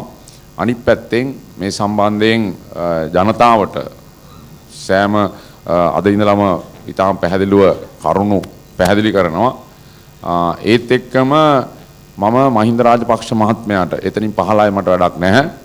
මහින්ද රාජපක්ෂ මහත්මයාට මම ආරාධනා කරනවා ඔය ඉතාම අසත්‍ය බොරු ලියවිලි එයාලා හදනේවත් අරගෙන මාත් එක්ක විවෘත විවාදයකට එන්නටයි කියලා හිතන්. එතකොට මට හොඳට උත්තර දෙන්න පුළුවන් ඒවට. නිසා මේ මොනතරම් ඒගොල්ලන්ගේ දේශපාලන ව්‍යාපාරයේ බංකොලොත්ද කියන එක පැහැදිලිව පෙනී යනවා. මෙවැනි ඊටාම අසත්‍ය කූට ව්‍යාජ ලේඛන මේ විදිහට හදලා ජනතාව නොමග යවන්න කටයුතු කරන එක. අනිත් එක මේ රටේ මැතිවරණ ඉතිහාසයේ කිසිම දවසක දැක්කේ නැහැ මේ වගේ නීති විරෝධී දේවල්. තමන්ගේ රාජ්‍ය බලය පාවිච්චි කරලා මේ විදිහ ඊටාම අසත්‍ය දේවල් ජනතාව නොමග යවන්න කරන දේවල්. ඒ වගේම අපිට තොරතුරු තිබෙනවා. තව ඉදිරියට මීටත් වඩා ප්‍රබල ඊටාම වැරදි සහගත ලේඛන ඒගොල්ල සකස් කරලා කූට විදිහට ජනතාව නොමග යවන්න ඉදිරියේදී නිකුත් කරන්න ඒගොල්ලන් දැනට කටයුතු කරගෙන යනවායි කියලා. ඒ නිසා අපිට අංශ දෙකක් තිබෙනවා. එකක් නීති ඉදිරියට යෑම, අනිත් පැත්තෙන් ජනතාව දැනුවත් කිරීම. මම කැබිනට් ඇමතිකමක් දීලා පක්ෂ මහලේකම් තනතුර දුන්න පුද්ගලයා ව්‍යාජ අත්සන්සියන ලිපියක් ඉදිරිපත් කළා රටේ ජනතාව නොමග යවන්නට ගත උත්සාහය ගැන මම මගේ කනගාටුව මේ රටේ ජනතාවට ප්‍රකාශ කරනවා. හලෝ. අනිත් එක රනිල් වික්‍රමසිංහ මහත්මයාත් මමත් අපි දෙන්න අද වෙනකන් කිසිම ලියවිල්ලක් කිසිම ගිවිසුමක් අපි අත්සන් කරලා නැහැ. කිසිම දෙයක් අපි දෙන්න එහෙම අත්සන් කරලා නැහැ. ගරු ජනාධිපති තමුන්වහන්සේලා හලෝ ව්‍යාපාරය ගැන මතක් කරපුවම මට ගමකින් ආරංචි වෙච්ච ප්‍රවෘත්තියක්ම සඳහන් කිරීමට අවසර ඉල්ලනවා. ගමේ කෙනෙක් දැන් ආවලාගේ ගෙදරට යන්න පාර ආපුවම දෙන උත්තරේ තමයි මේ පැත්තෙන් ගිහිල්ලා කටවුට් 7ක් පහු කරපුවාම එන හන්දියේ වමට හැරෙන්න තවත් කටවුට් 3ක් ගියාට පස්සේ තමයි ඔය ගෙදර තියෙන්නේ කියලා. ගරු පොදු අපේක්ෂක මෛත්‍රීපාල සිරිසෙන්තුමනි මගේ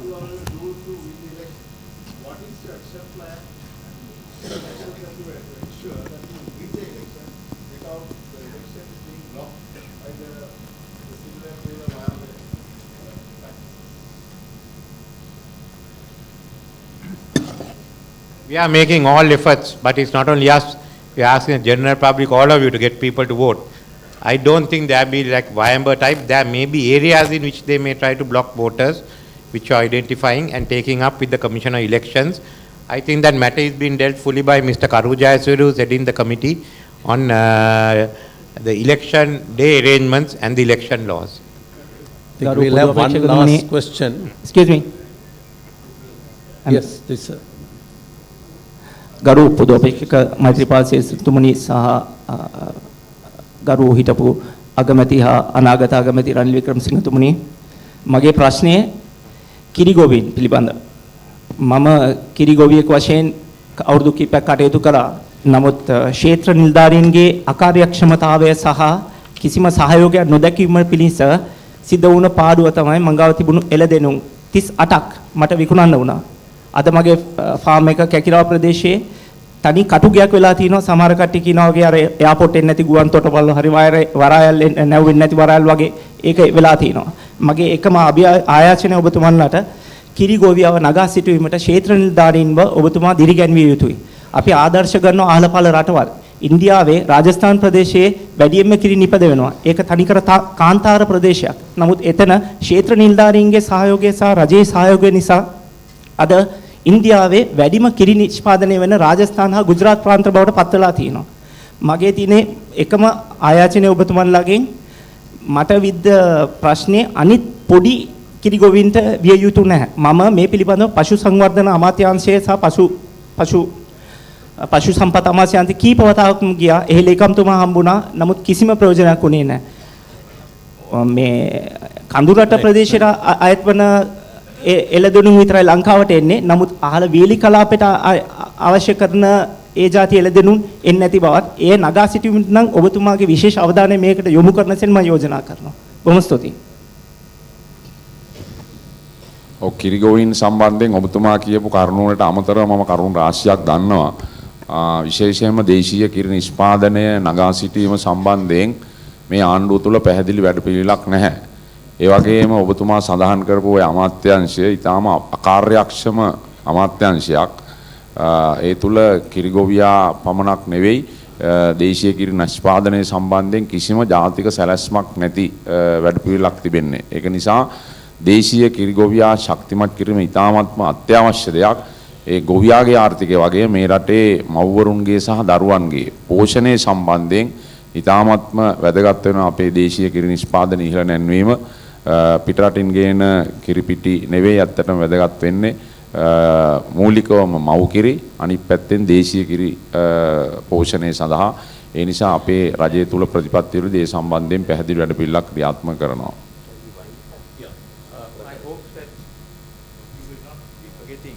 Coconut industry. I'm here on behalf of the Coconut Growers Association. Hold it. Mic close to you. To remind you of the importance of this coconut industry, which we consider next to rice is the most important agricultural activity in the country. That when you're formulating your policy to ensure that the coconut industry is considered. As a coconut grower, I won't forget the coconut industry. But we do have one issue. I mean that we have to sit down with you all, and it's a medium term one. As Western province gets developed and parts of Northwestern, we have to find new lands for coconut and high yielding varieties of coconut.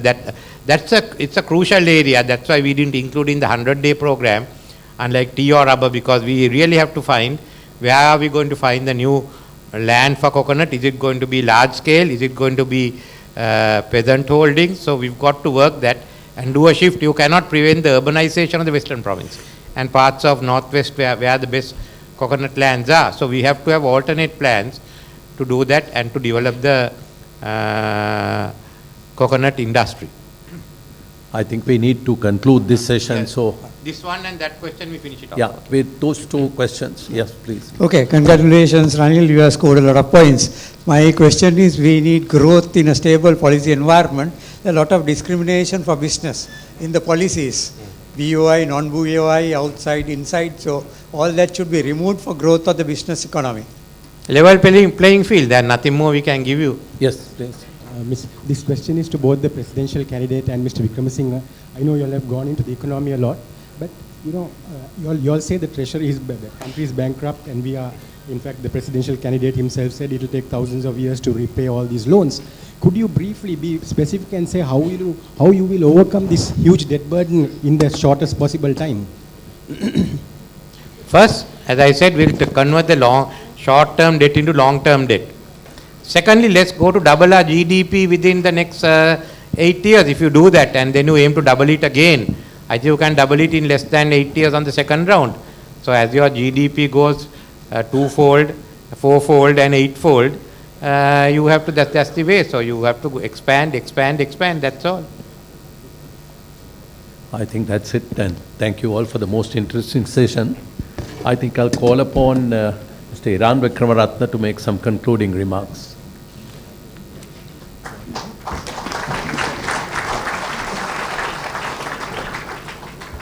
Honorable Maithripala Sirisena, Honorable Ranil Wickramasinghe, members of Parliament, leaders of the business community, ladies and gentlemen.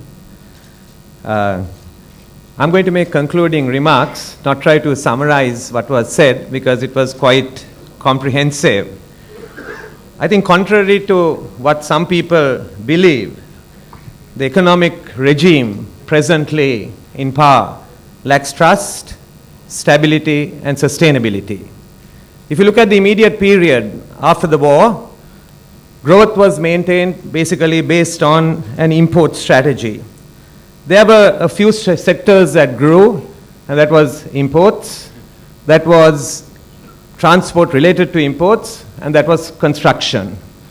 After the war, GDP grew by about 2%, and more than half of that actually came from these sectors that I have already mentioned. The other sectors of the economy did not see that growth. What happened after a period of several months is that the trade deficit bloated and became about 16% of GDP. Clearly, the exchange rate came under pressure. You remember in that budget speech, unprecedentedly, the president had to devalue the rupee. Subsequently, by about March in the following year, the rupee had already depreciated more than 10% during that period. It was actually a reversal of policy at that point. If I could put it another way, there were short-term fixers to keep the GDP growing at over 8%, but it dropped to 6.4% and then picked back to 7%. I think you have done well. After a 30-year war, your competitiveness was under question. As Honorable Wickramasinghe mentioned, many global competitive indexes, you lost your markets, and you have done well in the post-war period. But our view is that you could have done better than you have already done. We have two deficits basically to contend with. We have the trade deficit and we have the fiscal deficit. Government has gone for a consumption-led strategy by basically raising import taxes, reducing import taxes, basically for things like vehicles and so forth. It is the shocks that have been introduced into the economy that has really kept investment going. And then by March 2013, we saw another shock. The case of road construction is well documented. We are not opposed to infrastructure development. What we are opposed to is the cost of that development. As professionals and academics like Dr. Gunaruwan, Professor Kumarage have said, and even in this Sunday's paper, there was a lot of information about it. Just in 2014, just to give you one example, that there were contracts up to rupees 333 billion, and they believe that about 200 billion was actually excessive in terms of the contracts. I'm not giving figures of my own. I'm just quoting back to you what professionals and academics are telling us. Only at the end of 2014, I hope we will turn the corner. The budget for 2015 presented in November, basically again an import-led boom. But I predict that by end 2015 or going into 2016, the exchange rate will certainly come under pressure. The drop in oil prices has certainly given the government some leverage in actually managing this. As you know, short-term dollar-denominated bonds are being issued, and foreigners are investing in rupees because they could get the advantage of the differential in exchange rate. Already that is being reversed, and therefore the reserves are dropping. So sooner or later, the exchange rate is also going to come under pressure. Now, I'm not trying here to paint a gloomy picture. I'm not doing that. I'm not one who believes that the economy will actually crash. I do not believe that either. The story is clear. Growth is driven by short-term fixers and is not sustainable, as both Honorable Sirisena and Honorable Wickremesinghe has already mentioned to you. The fiscal deficit, either we need to cut expenditure, waste, and a part of it is corruption, or we have to increase revenue. It was already mentioned that the lowest revenue that we have collected was in 2013, which is about 11% of GDP. So what is the way forward? This government has largely depended on foreign remittances of Sri Lankans working overseas. This is not a sustainable strategy. Apart from the issues faced by the women of this country working in environments which are not conducive, and also the social cost and the cost to families in this country, this is not a conducive policy. Businessmen call me and often say, can you send people to our factories? But these people are not willing to work for the low salaries that are offered in our businesses. Therefore, they want to go overseas. But we understand your problem. Your problem is not just the salary. It's the cost to your company. It is the cost of providing them accommodation, providing them meals, providing them transport. It's cost to company, the ancillary services that have to be provided. Our government will be conscious of that. We want to make your business more competitive. We want to see jobs created. And as already been mentioned, we have a plan to create 1 million jobs. We have confidence that the way forward in job creation is with the private sector, while we will make the public sector more efficient. Here is what our administration will do in summary, which was already mentioned. Obviously, we have to go for investment. It was mentioned that second generation structural reforms to create productivity and innovation is absolutely necessary. And I saw when that statement was made, the welcome response from the audience, and that confirms our view that is actually possible to do. Maintaining 8% growth would require about 30 to 35% of investment, percentage of GDP as investment. We need to have a production-led growth strategy rather than a consumption-led growth strategy. As you know, business friends, there's much liquidity in the market, but there is very little demand for private sector credit. What's the problem? There is low private sector confidence in what's happening. I do not think that consolidation of banks is going to really tackle the confidence issue. We are for financial consolidation, but we are not for government-caused financial consolidation. That's left to the shareholders of each of those institutions. We need to have an export-led strategy rather than an import-led strategy. It was already mentioned that tea and apparels is about 2/3, or to be more precise, about 58 to 60% of our exports. Our markets are largely in the US and in Europe.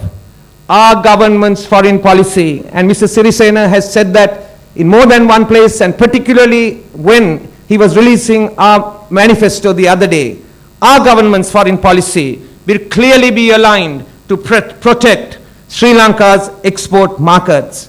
Mr. Wickremesinghe mentioned that we have to have an economy which is efficient, which is productive. As you know, though we didn't talk about agriculture in detail, but a question was raised about milk production. Agriculture is just 10% of GDP, with 30% of the population in agriculture. We will invest in skills, in technology, in the logistics, in the agricultural sector. As you know, a cow in New Zealand produces 25 liters, while in Sri Lanka just 7 liters of milk. It's not only to do with the DNA, it's to do with all the other things we have already said. Labor productivity, salaries have to go up, but also productivity has to increase. And the final point that I would like to make from the discussion was the importance of education. And that was reiterated by our two speakers today. We will invest in research and development. We know that we are not a factor-driven economy. We are an efficiency-driven economy now. But Sri Lanka, with its 20 million people, it's only a small village in the global context. That is why, and I would like to repeat Mr. Wickremesinghe's statement, our most important asset in this country is our children, is our students, and that's why we will invest in education. We want to have an innovation-driven economy. So, final point, we have to manage this economy better. We need a new culture where you don't have to go behind people you know or behind politicians, that you will have the freedom to make your decisions within a legal framework. We have short-term policies in our 100-day program, and as you will well understand, we have to first get our hands on the reins of power so that we could unravel our long-term vision. We will generate the jobs that are needed in the economy. We will appoint the right people to the right places. Sudusu Pudgalayata, Sudusu Sthanaya api denawamai. A new path, a new team is needed. Let's unite business, boosting growth in a stable environment. Thank you very much for your presence this morning.